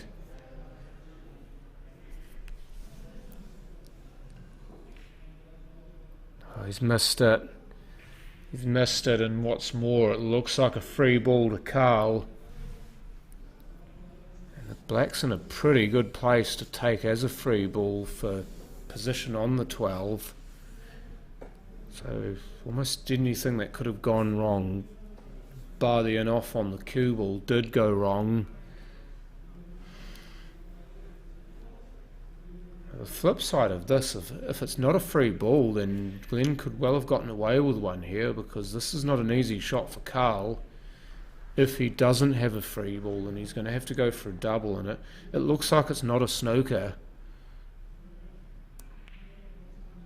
Gone for the double, and even though he's missed it, he's A, put the ball in a pretty good spot, and B, again he's left distance, because the previous shot that Glenn played on the Black, he had lots of distance and he missed it by some way, so he's gone and put him in a similar situation here, and he said to him, you'd better make this. I've no idea how old he is, Frank. There's a guy who's 83, so he won't be the oldest. Oh, great pressure pot. Couldn't do it the first time, but he makes it count the second. So Glenziano on the hill, 3 frames to 2.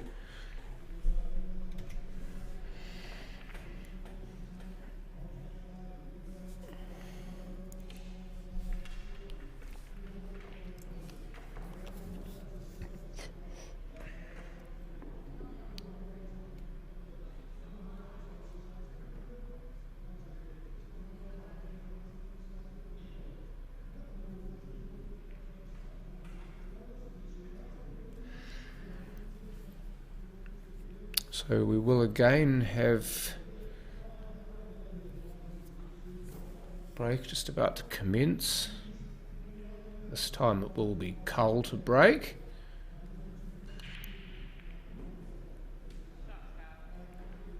Given that an absolute wallop too. Looks like he got a couple of balls off that, so he'll be more than happy with the fact that he gets a look in at this frame. Yeah, good call, Terry. I definitely saw one go in. Oh dear. He liked the idea of the unders too, and why wouldn't you? I mean, to be honest, I think he's missed a trick trying to go for unders, because the 15 was on. I think it was just because he was so close to the 14, he didn't like the killing. But I think he's just given away a big chance to himself here, and here goes Glenn. He's going for the unders as well.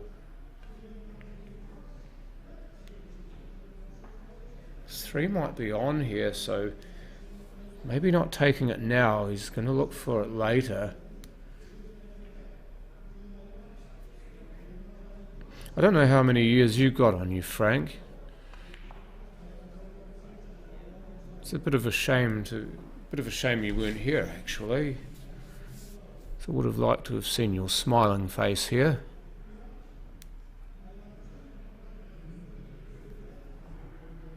I take it you guys are talking about the Northern Area comp that's being played in 2 weeks' time.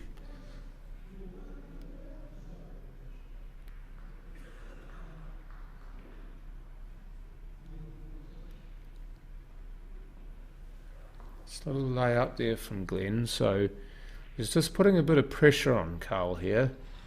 So Carl has actually got to the set that I reckon he should have been on, so can make this first ball. 14 down the rail looks like a hard shot. He's unfortunately just overcut it, but if he was able to make that or make something good of it, then he could have gotten himself right back in this frame.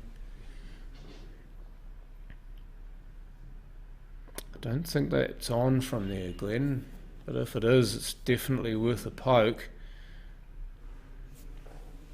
But he's cueing this like it's on, and tell you what, the side view then did tell me it was on, but unfortunately he's just wobbled it. So Carl now with a look at that same area of the table, the 14 doesn't pass the 5, but if he can get a shot on the 12 towards that corner pocket, he may be able to snip the 5 away or take the pocket. Cued that magnificently. He's just rolled a wee bit too far on the 15 for a potential chance at nicking the 14 away, but he's still got a bit of time up his sleeve, and he's still got 2 balls down the bulk end of the table, so he can still work himself into a position where he can play a split of some sort.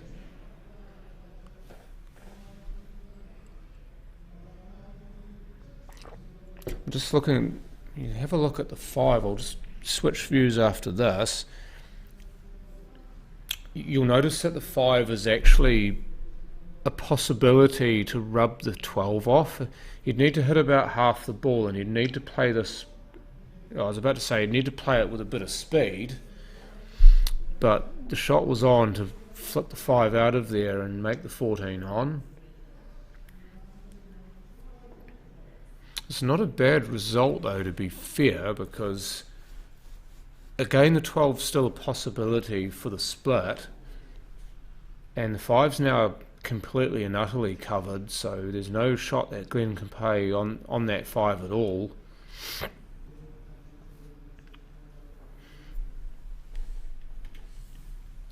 I don't think Glenn's actually able to get to the 5 from the 3 here, or to split it, because it looks like the 11 might just be in the way. So I think he'll clip the 11 first, unless he can just miss it. Down that goes, and picking, he didn't really want that.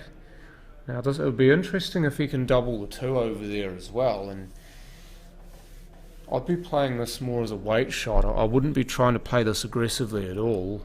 If you can get that 2 in somewhere near the 5 and the 14, then I think that would be the shot, because you'd be putting A, pressure on Carl here, and B, there's a chance of a free ball. And there's your third option, to put it over the bin. That's a great shot. Because the plant 14 onto the 5 was not on by any stretch of the imagination, and the only way you get that 5 so close to the pocket is if you get the weight right, which he has done.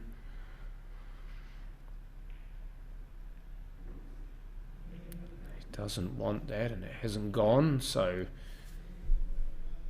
unless he fancied himself to try and hoof the 5 out with the 14, then just parking it over the pocket's a good shot.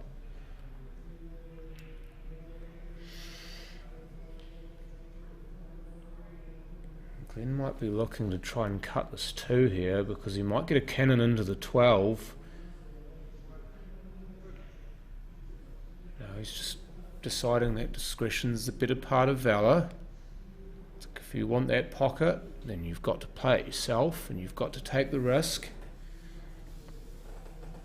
This percentage is very much against Carl here, and Glenn knows that. Sorry, I didn't. That's your correct score. I just noticed that the score is wrong. So yeah, Glenn on the hill.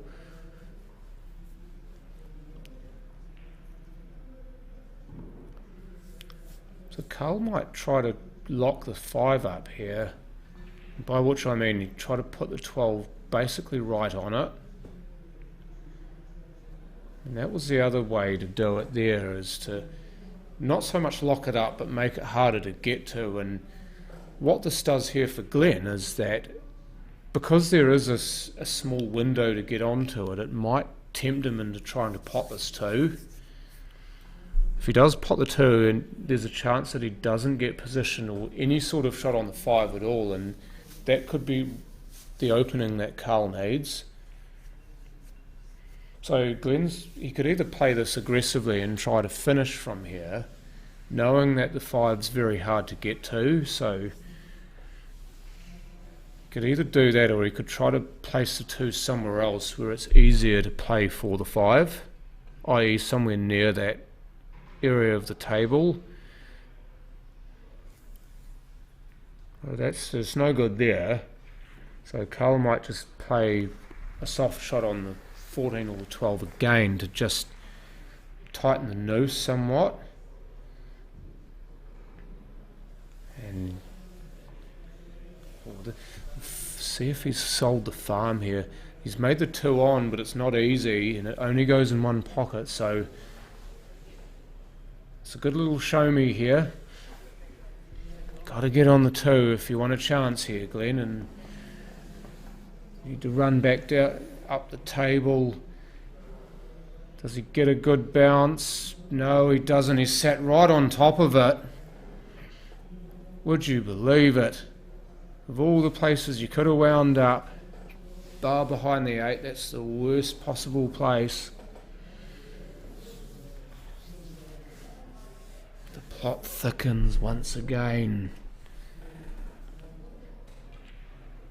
Really he's try to tie the black up here if he can. Yeah, he's not happy because he's still left the black wide open for that corner pocket. It's not an easy shot to play because you're right on top of the ball. It's difficult to gauge. That was a risky shot to play that first, but could very well turn up roses for him here. Would you be able to get me? Sorry, I know you just got back. Oh dear, that's a harrowing miss.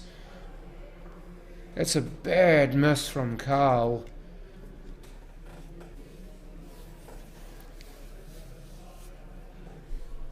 What sort of shot has Glenn got on the 2 here? Not much of one, thankfully for Carl. So maybe it's not as bad as I described, but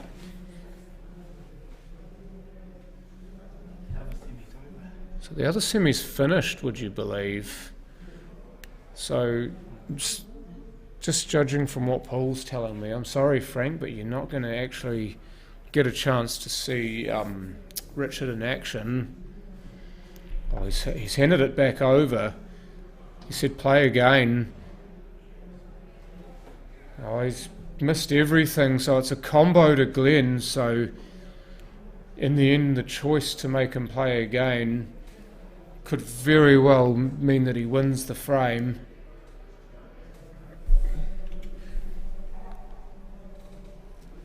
Just off angle here, and screw back for the 8 into the same pocket. It's one way you can play it. You could put this in the middle and follow through.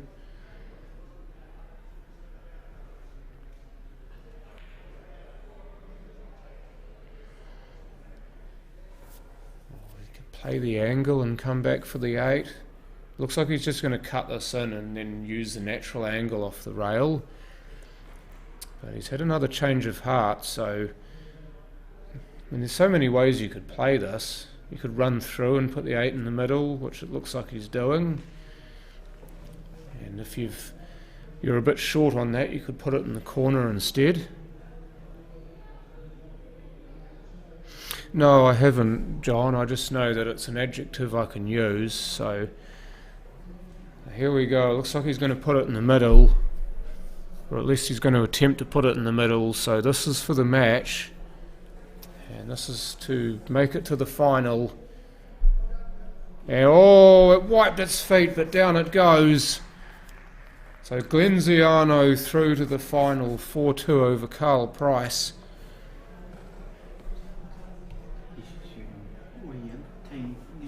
Yeah.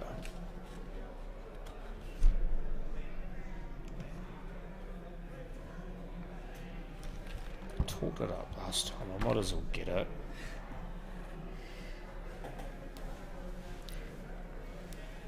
So I will just very quickly step out and get myself something to eat, and then I'll be back, hopefully in time.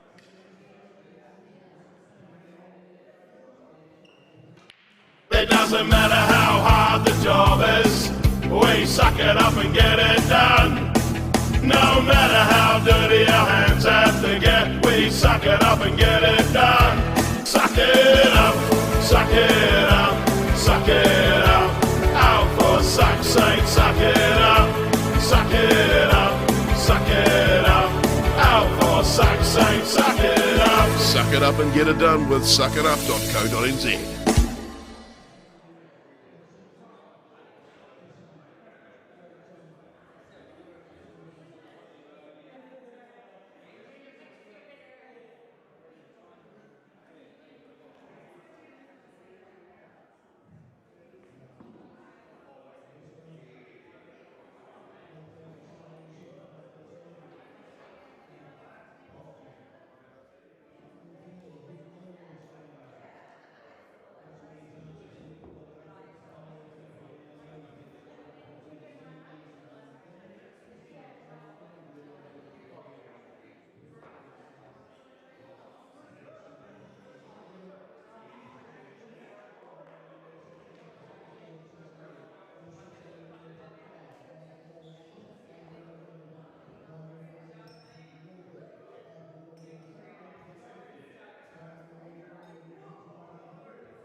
Okay then, we've got a final. A mighty good one at that. Warren Wairepo was the winner of the other semi, so he will get to face Glenziano in the final here of the 2023 National Singles Trophy event. And I'm still trying to work out how that ball didn't go in the pocket, because it looked like it was halfway in and somehow it stayed out. And it's staying at race to 4. So this will stay as a race to 4. Not sure whether control have decided that because of the time, or whether the players have agreed to keep it as a race to 4. I was talking very briefly to Glenn's wife Simone, who was at the bar. She said that she boot scooted it all the way from work down here to watch her husband play.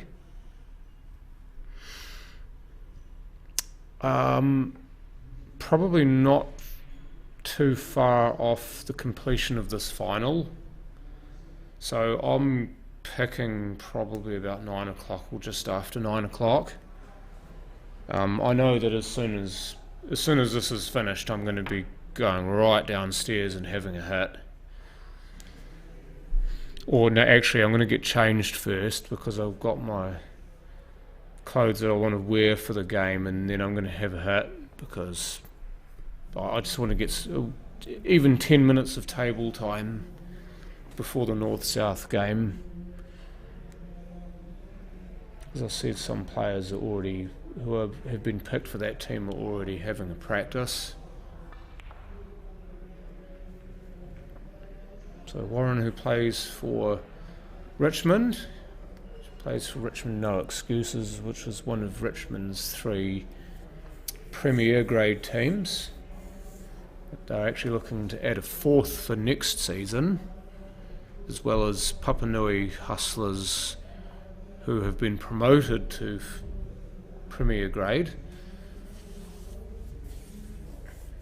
Originally Warren from, I believe, the Wanganui area, somewhere around there, but he's moved here. That's a good little split there from Glenn, especially if the 1's on, which it doesn't look like it is, but at the very least he's got the 6 and the 4 open, so the 4 he can use to help bump the 1 on. He's not managed to get on the 4 there, but the 3 is still an option. Just confirm there that the 1 is indeed not on. So the 3 next, and then depending on which pocket he takes it in, I'd be probably looking at the corner here just to make it easier to get on the 7, because you were going to have to play that with more pace if you wanted to get on the 7, cutting it in the middle. From the Waikato, okay, yeah, sorry about that.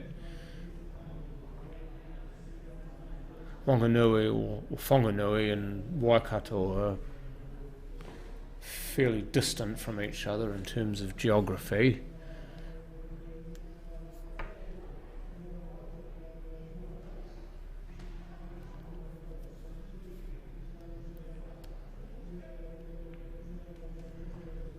He did well to judge that, because he was playing across the nap there, was Glenn.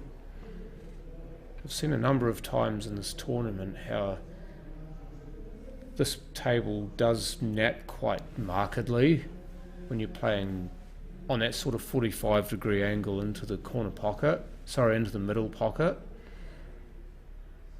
How come 2 teams get to progress to Prems? Well, we need more teams in Prems. We've only got 8 at the moment, Greg, and we've got something like 13 in grade 1. And B, well, you've got one team that's earned the right to be there next year. That's the Hustlers, who won Division 1 this season. He's overcut it. See, Matt Lee's the referee for the final. Now, there's even a question as to which of those 2 balls he hit first. That's how badly he's overcut that, but it is a fair shot.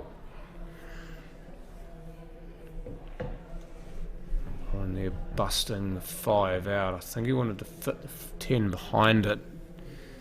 I don't know whether that one snookered or not. No, not from here anyway. You can't be snookered by your own ball, remember, in these rules. It appears as though all of the 1 can be viewed, or at least if you were to remove the 4, the 1's viewable. But Matt will referee this, and he will use the staples to determine whether or not it is actually a free ball.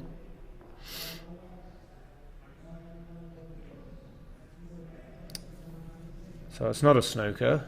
Generally, when referees only use 1 staple out of the 3, and then can make a call that tells you it wasn't particularly close. So when they get to use 3 and they're looking at it from both sides, that's when you know it's a really close call.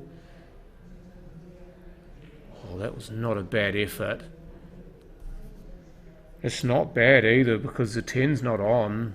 The 10's the obvious ball that you'd want to be playing, but it's not on, so it's the harder 9 or the 11 here. Yeah, he was in this event too, Steve. I saw his name there. Haven't seen a lot of him play, unfortunately. I get the feeling that a lot of his play was before my time, which is a bit of a shame, but hey, you can't do much about that. But I got sidetracked, sorry Greg. Yeah, I mean 10 teams in the comp's far better than 8. And Richmond have got so many players that should be playing prems and aren't, and many of them because they're kind of surplus to requirements for the 3 teams that are playing prems. In particular, the Richmond Stickmen have got quite a few extra players that don't get a lot of game time, so if you can even get 3 of those to help form a new team, then I believe the competition would be far better off. Even though you're introducing a 4th team from Richmond, then I still think the competition's better with more teams in it.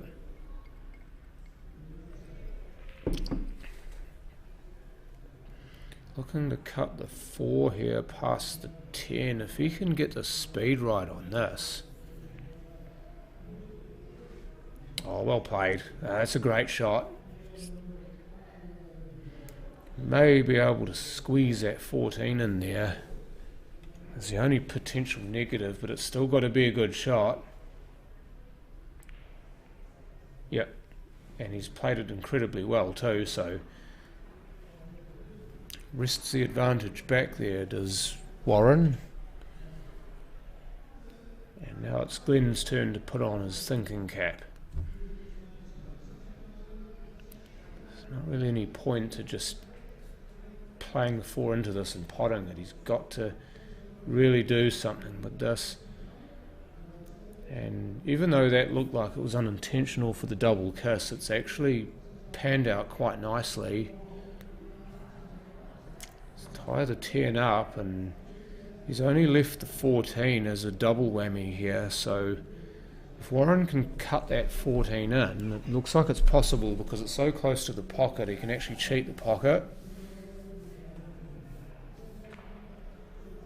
He's got the split, but unfortunately he's moved it from one bad place to another. So maybe fortunate in his case that at the 5 he's set it on, so we're basically back to a more stalemate type position here. So you've got both players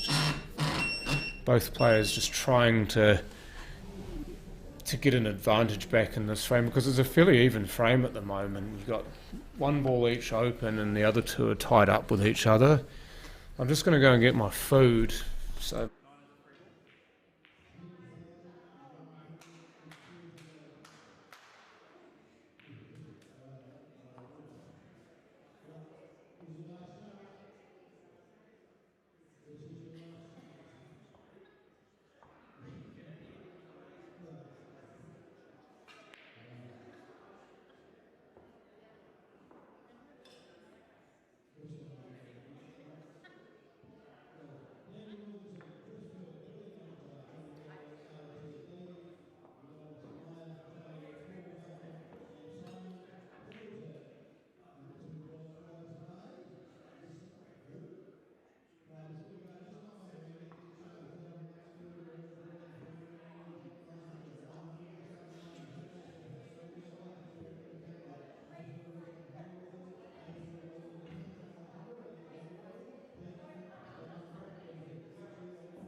Silly jokes.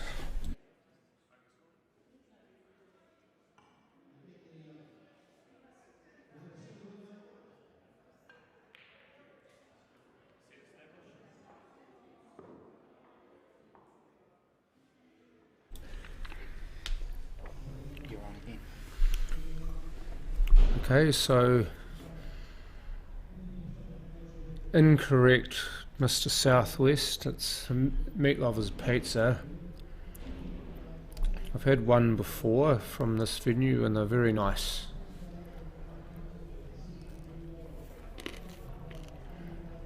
But yeah, that's basically where I'm at the moment.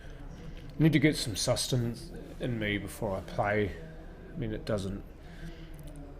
I find it difficult to play when you're hungry. And a little bit unlucky that he's ended up behind those two balls is Warren. Trying to look to see through those if he can see to the 6. Doesn't look like that's possible though, so the other option he's got here is if he can just slink the cue ball behind the 10, which to an extent he has done. So it's a pretty good leave too. So a lot of players would have played that to just sit it right behind the 10 as a really good sort of lock safety shot, but Warren went harder to try and get the 4 further away. So Glenn's playing the 12 here, and off the rail, okay. Pretty sure he wasn't aiming to pot it off the rail, but it's in the pocket, that's all that counts.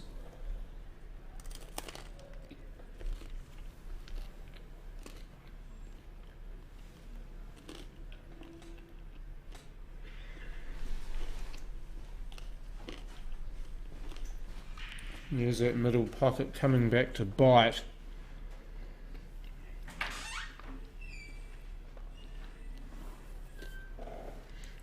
Big opportunity goes begging there for... And now it's Warren to... Oh, he's got the 3 out as well. It's just the 1 now, that's a problem. If he can find some way to move that, I mean, he's got to get it away from the 15 first of all, and secondly, with the 9 sitting right over the pocket, he's got to move it somewhere else, or somewhere away from that corner. There's a chance at it here though. He's actually put the wrong side on that. You see how the cue ball moved away from the 15 and after contacting the rail? If he'd put the other side on that, the side would have taken and gone towards the 15. That's what he wanted. So the way to determine which side you want when you're playing a shot like that, when you're looking to screw back onto a rail and then off to hit something, or off for position, is just imagine you're cueing the cue ball straight towards the rail that you're going to screw back and hit, and then imagine what putting either side on that cue ball does to the expected path. So for the particular shot that Warren played, if you play it with right, then it will spread off the rail, which is what he would have wanted. And then you go and play the actual shot with right, and if it gets to the rail, it will come off with that right hand side. So I think a lot of players get that wrong because it's a screw back and they think it's flipped. But you've just got to remember the side that you want off the rail, whether it's to open it up or close it down. That's what you look at.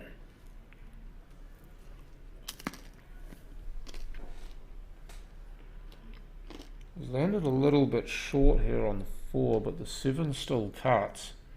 Got to be careful of the 15 and the 9 here when he plays this though, and that I can tell you was exactly why he's hit it like that, but he might have gotten stuck behind the 15. He certainly looks it from here, and from the top angle Don't think you can see any of that 4. So it looks like a 1 or 2 rail escape here. Possibly the top long rail, or I think he can see it, in fact. Queuing directly at it. In fact, he could see enough of it to pot it. So he's had a flash at it. And he's come up empty, so after all that excitement, Glenn gets a shot at the table again.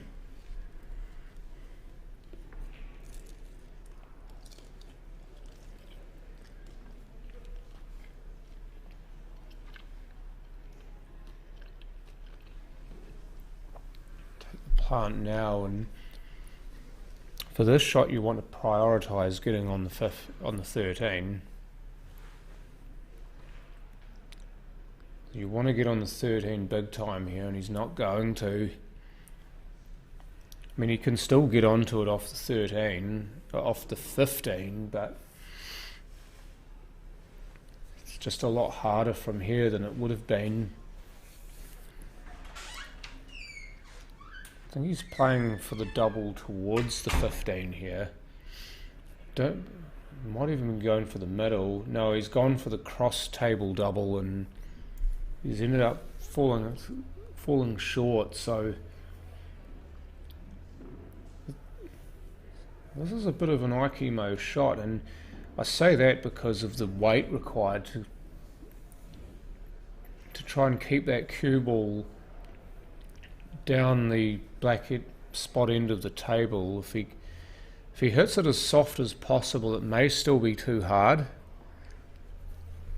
because this table's relatively quick, so he might be trying to play that in behind the 15, which is what he's attempted to do, and it hasn't worked. So that would have been better off for position on the 8, but it was a riskier shot, and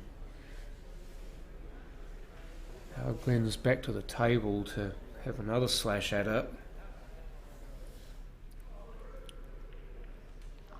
Also, thank you for your words of confidence there, Marcus. I did see that.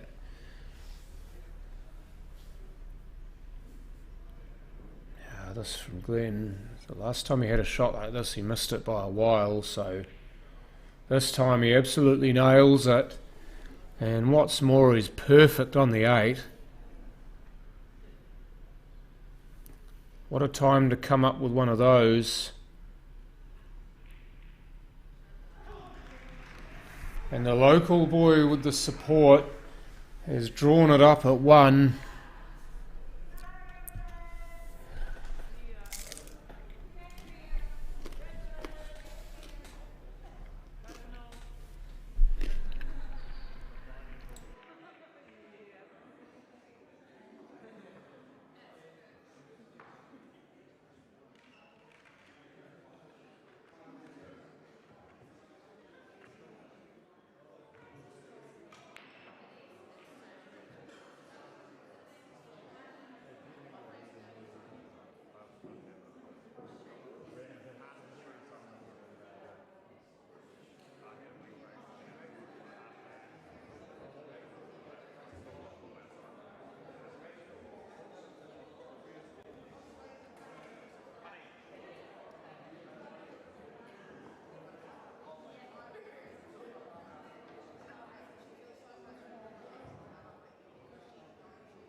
So unsuccessful break there for Glenn, is to start us off for the 3rd frame of this final.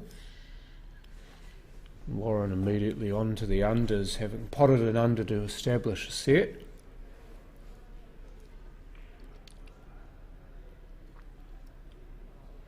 And he's judged that beautifully, because again, you're playing with the nap in mind. So this table, it doesn't just nap into the middles, it also naps into the corners.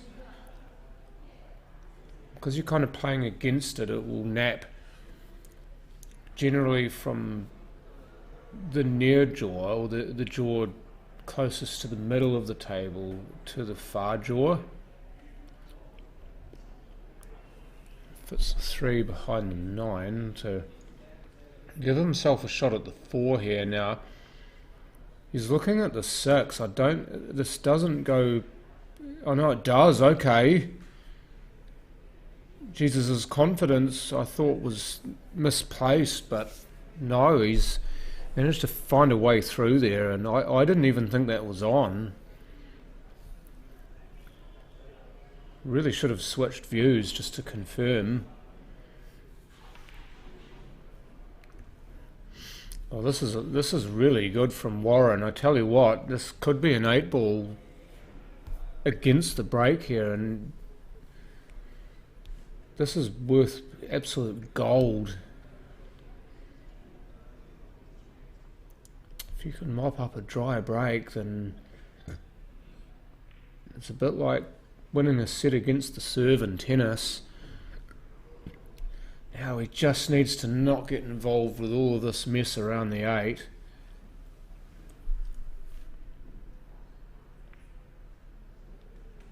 And I think he's okay. It looks a bit hairy, but he can see it, he can cut it. And he makes the cut and just about goes in off, but it's okay. Geez, for a moment there I thought he'd gone and blown it all, but Warren Wairepo 2-1 up over Glenziano with an 8-ball clearance.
So having had Glenn break the previous frame and get nothing down, now it's Warren's turn, and subsequently it's Glenn's turn to try and do the same thing.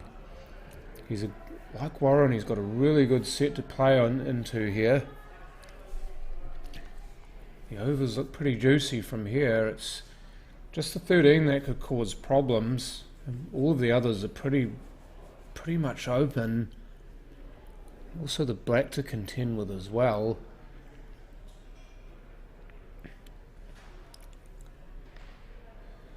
Jacques Harvinger won the flight. Okay, so congratulations to Jacques Harvinger, the winner of the trophy flight for the 2023 CNZ National Singles.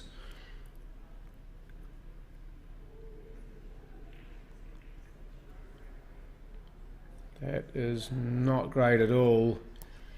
I was just wondering how he was going to find his way through there, and quite clearly he's not, so hands the table back to Warren.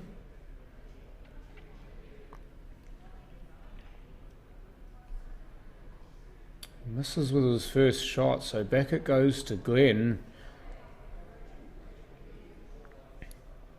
Just looking at the 12, and it doesn't look like it passes the 2, so he's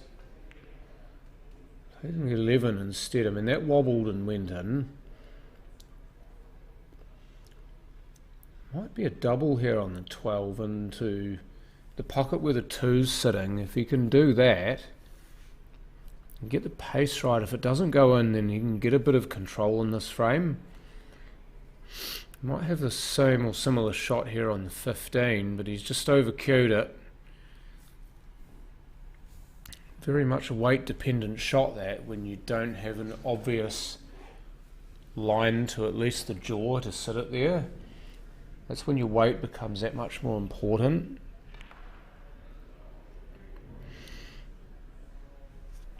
Thank you very much, Mabel.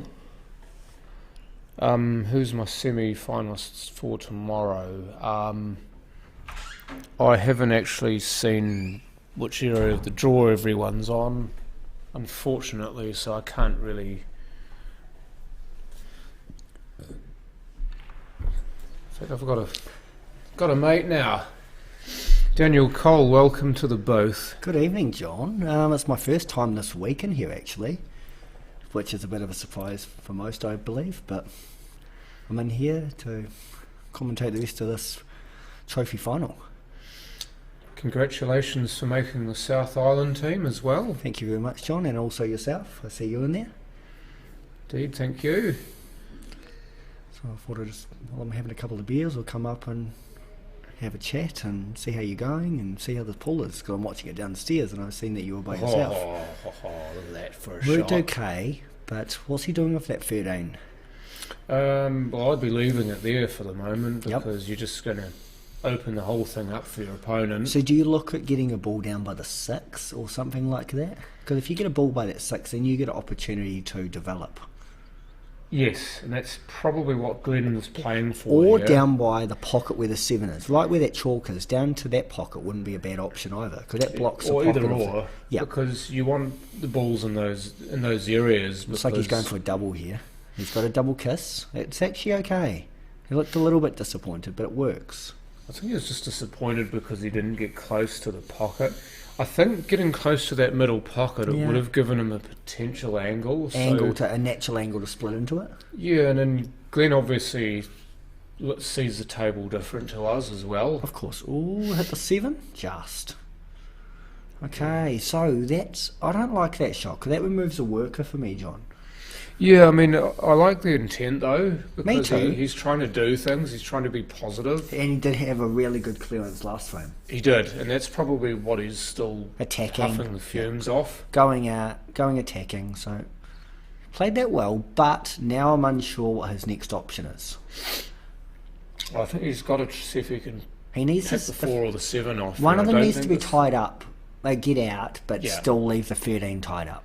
If he can avoid the 13 here with the 4, even if he can touch the Flick 13 the into 13 the towards 7 7, and make the yep. 4 on, Agreed. That's what I'm looking at myself. and do a similar kind of shot to the one that Glenn was trying to play earlier, because he tried to put the 12 over the hole as a potential Correct. bash out ball. What's he doing here? Don't get the 13. Yeah, it's. I don't Free like that. ball. I don't like it because he's left a free ball. It's not an issue for me. I flick the 13, run the cue ball up the other end of the table, but half ball. I mean, yeah. You could almost go for a face double it's one of because those you're running away. It's one of those shots that you'd only really see if you were looking directly at it. Yeah. It's not obvious unless it's apparent to you in your head. So in my eyes, John, you can't win the frame with the 13 there. Yeah.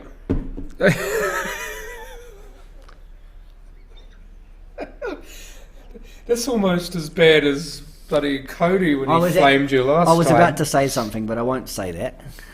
You were about to tell Zari how lovely she is. Exactly and now right. you're not. No Now you one, say, no one "No, would ever get say bent." such a thing. But we'll just slip right over that. Slip right over that one. But so as I was saying, John, no, it's close. Oh, get out. That's a great shot. Oh, well played. So the black's still in a very potable position. So you either have to put the 12 towards the black or the 12 in front of the 4, and I think it has to be in front of the 4 here. Agreed. Okay, putting it in the way of the black. Well, Trying to force an issue. I think he actually... let's be fair. If you're trying to play it towards the 4 and you give a combo away, it's not the worst That's a thing, great is it? shot. That's a great shot. He's used that angle beautifully. Played it really The well. because the 7 going towards the 4, if you play that plant, he's actually used that to his advantage there. And the 12 still The 12's still blocked up here. Glenn's just gone and ran that near the pocket.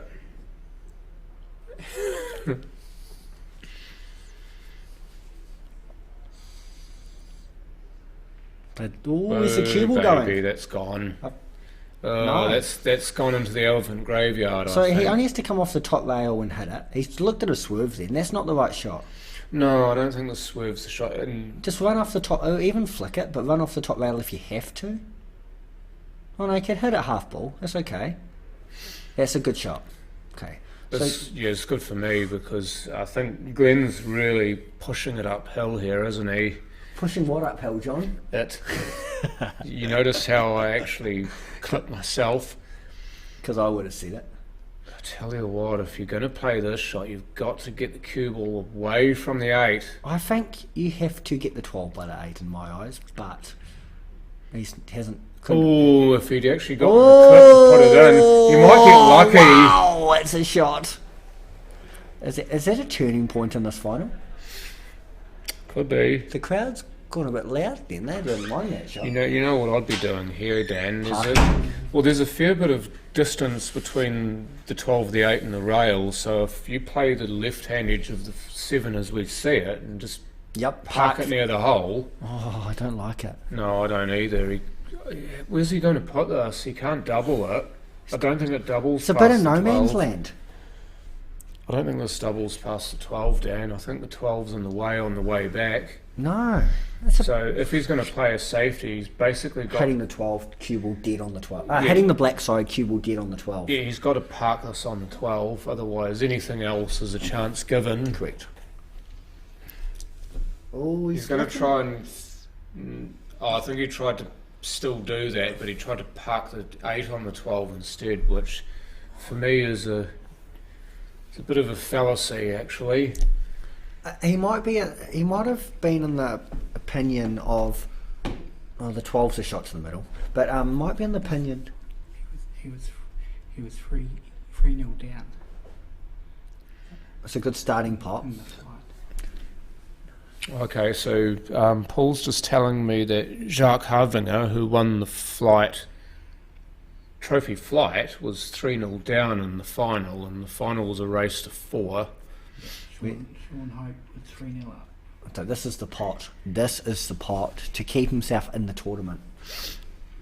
Well, I mean, it's a race to 4, so not exactly, but you're pretty close to it, Dan.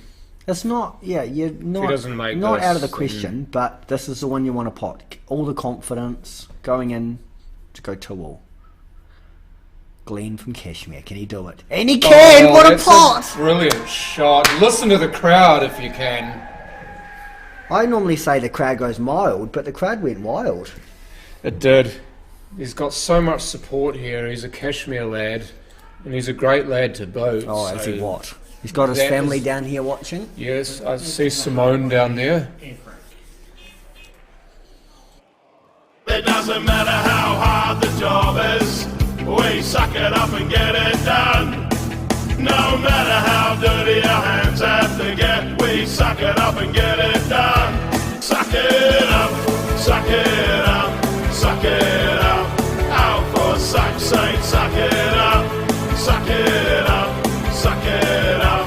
Out for suck's sake, suck it up. Suck it up and get it done with suckitup.co.nz.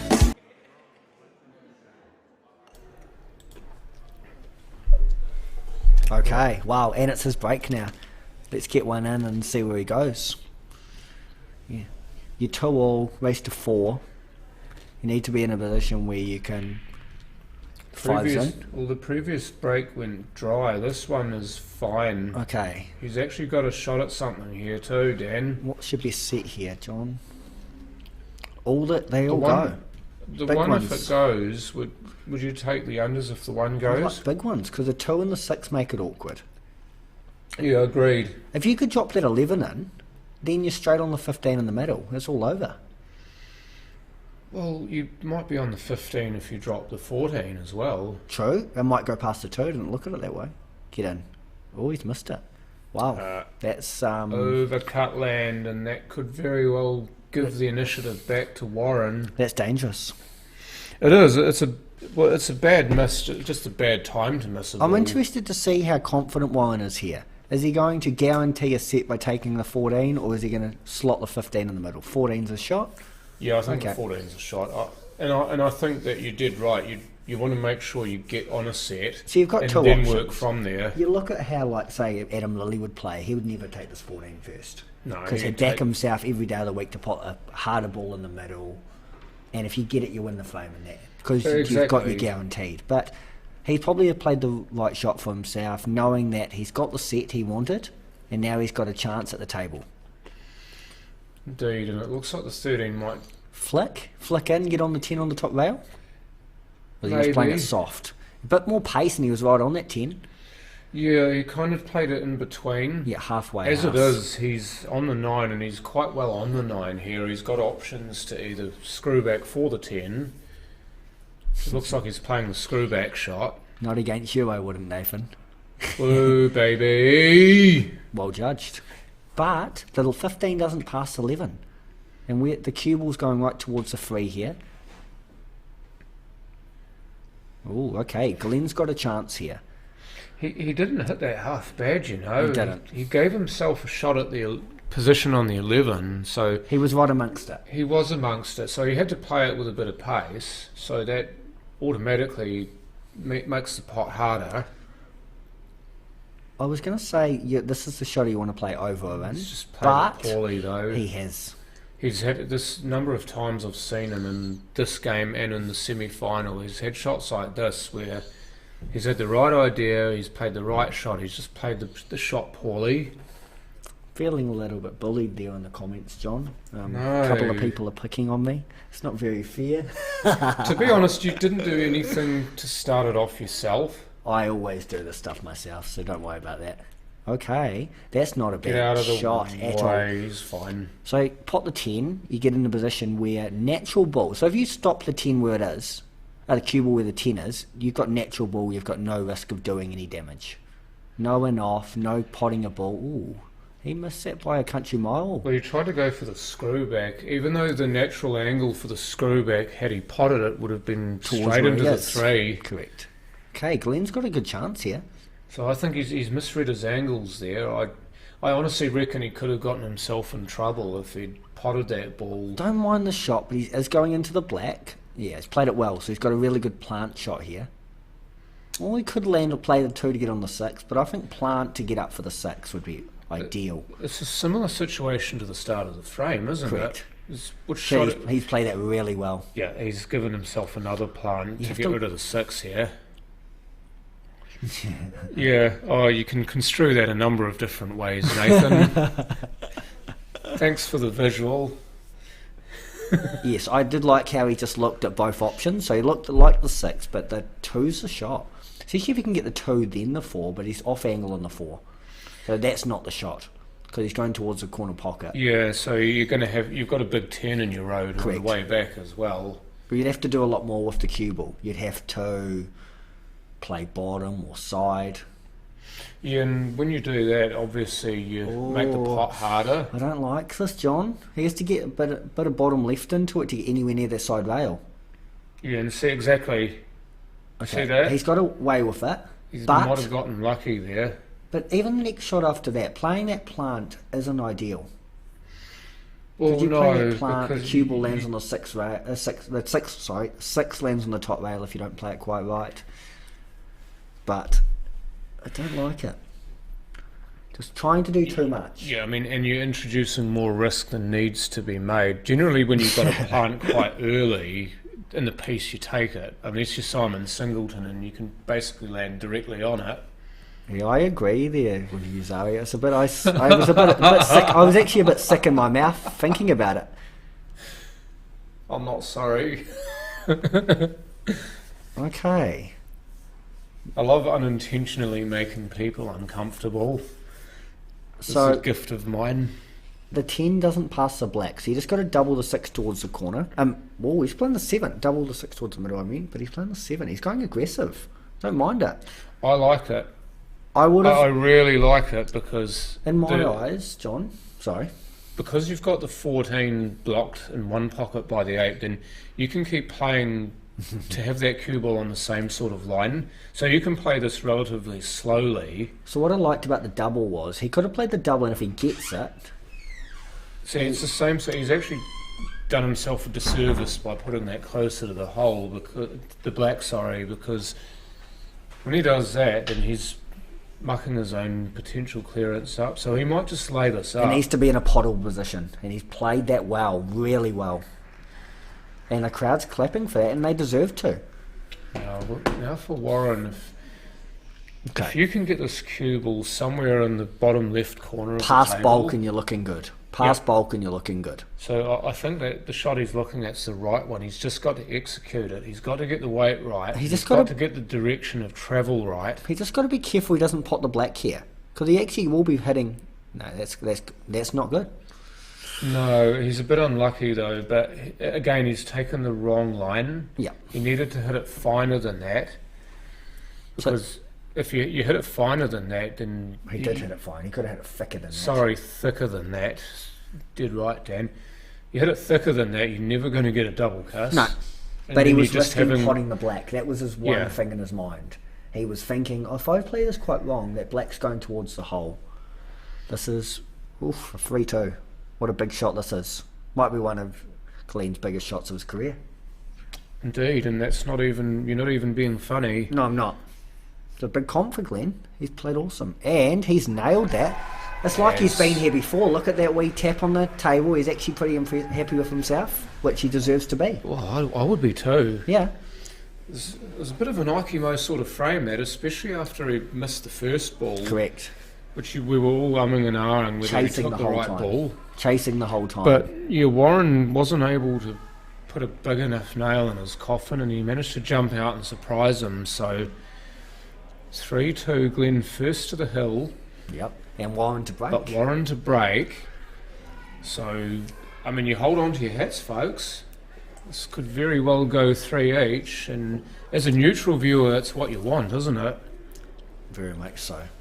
Obviously, many of these faithful gathered around the table won't want it to go 3-all. Oh no, there's a lot of noise down there. There's some happy people. And there'll be even happier people if Glenn can get over the line. Ooh. Dry. He's Okay. gone dry. Okay, John. This Biggs could is the be the- only starter. Yeah. The 15 has to be a starter. Yeah, I mean, it kind of helps when you've only got one ball you can play, because then you're working everything off it. So- Rather than having options, you can stymie yourself. So how do you look at a table like this, John? So there's a few awkward balls. You have to make sure the 15, of course, to start.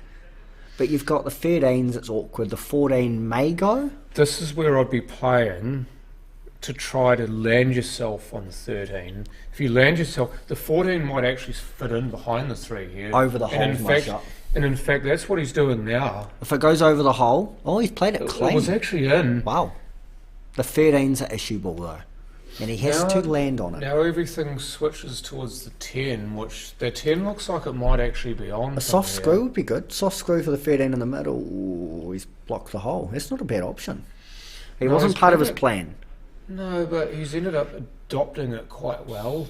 He's kind of rejigged and realised that he probably doesn't want to risk playing the screw, because if you get it wrong, then you're not really leaving it, the 10, anywhere good. So Warren looks like he's taking a worker away straight away, which I don't overly like, because I think the 6 is a ball that he had to move then, because you can't win the frame with the 6 on that side rail. The problem is, though, is that if Glenn plays a really good shot to get on the 13, then he might lose the frame anyway, so he's trying to attack it by giving himself a few balls and then sort of seeing what happens. If he gets himself into a position where he can move the 4 even... I just think he's putting Well, he himself plays- into trouble, because he's dead straight on this 2 by the looks of things, or off angle to the rail. So, Well, this makes the game a lot harder if so, and it looks like you're right. It looks like he's trending towards that rail. so that's not ideal. Unless if he can get on the 6 for a double, but you're putting all the eggs in one basket. You are. He's on the 6.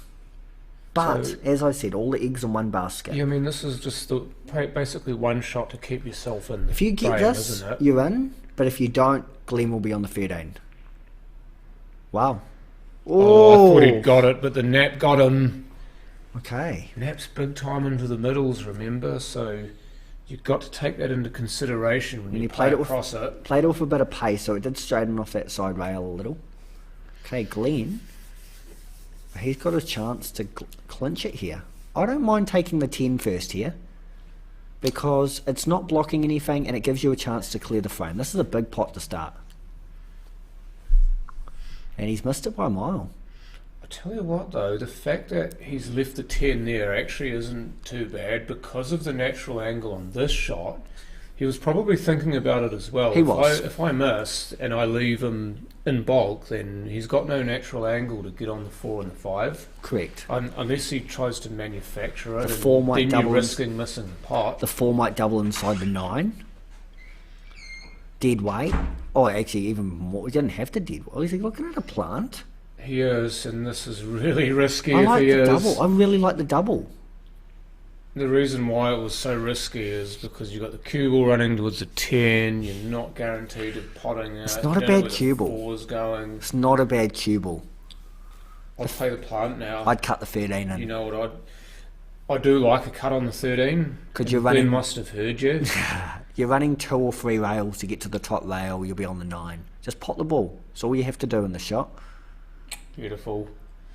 Little bit shorter than less pace than a 40 may have played, but he's played that well. Well, he's not on the 9, but at least he's got 2 other balls he can play, and they're both good too. About my bad behaviour. The 12 is the one for me, and then the 9,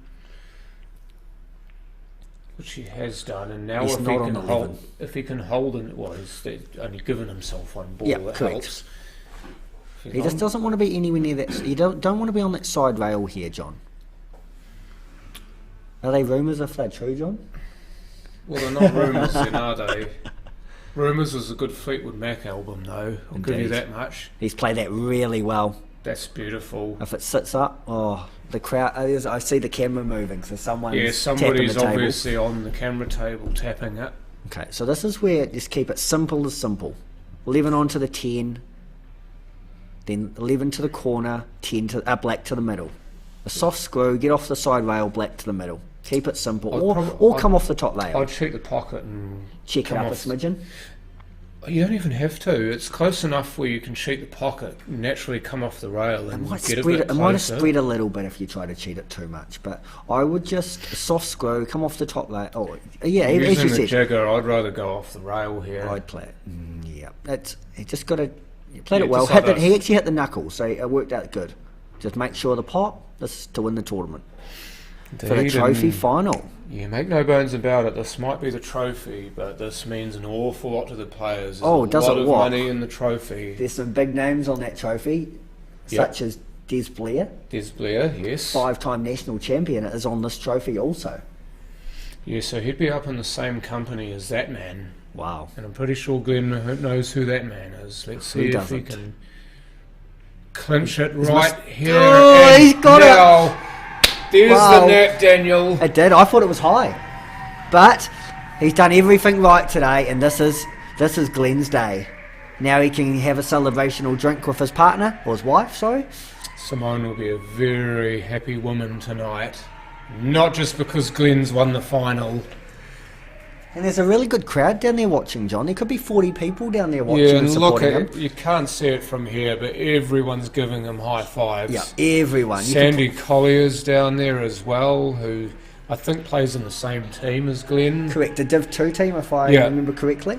And then you've got some of the Div 1 players for Cashmere have also gathered to watch this. So Glenn's a national champion now, John. Yeah.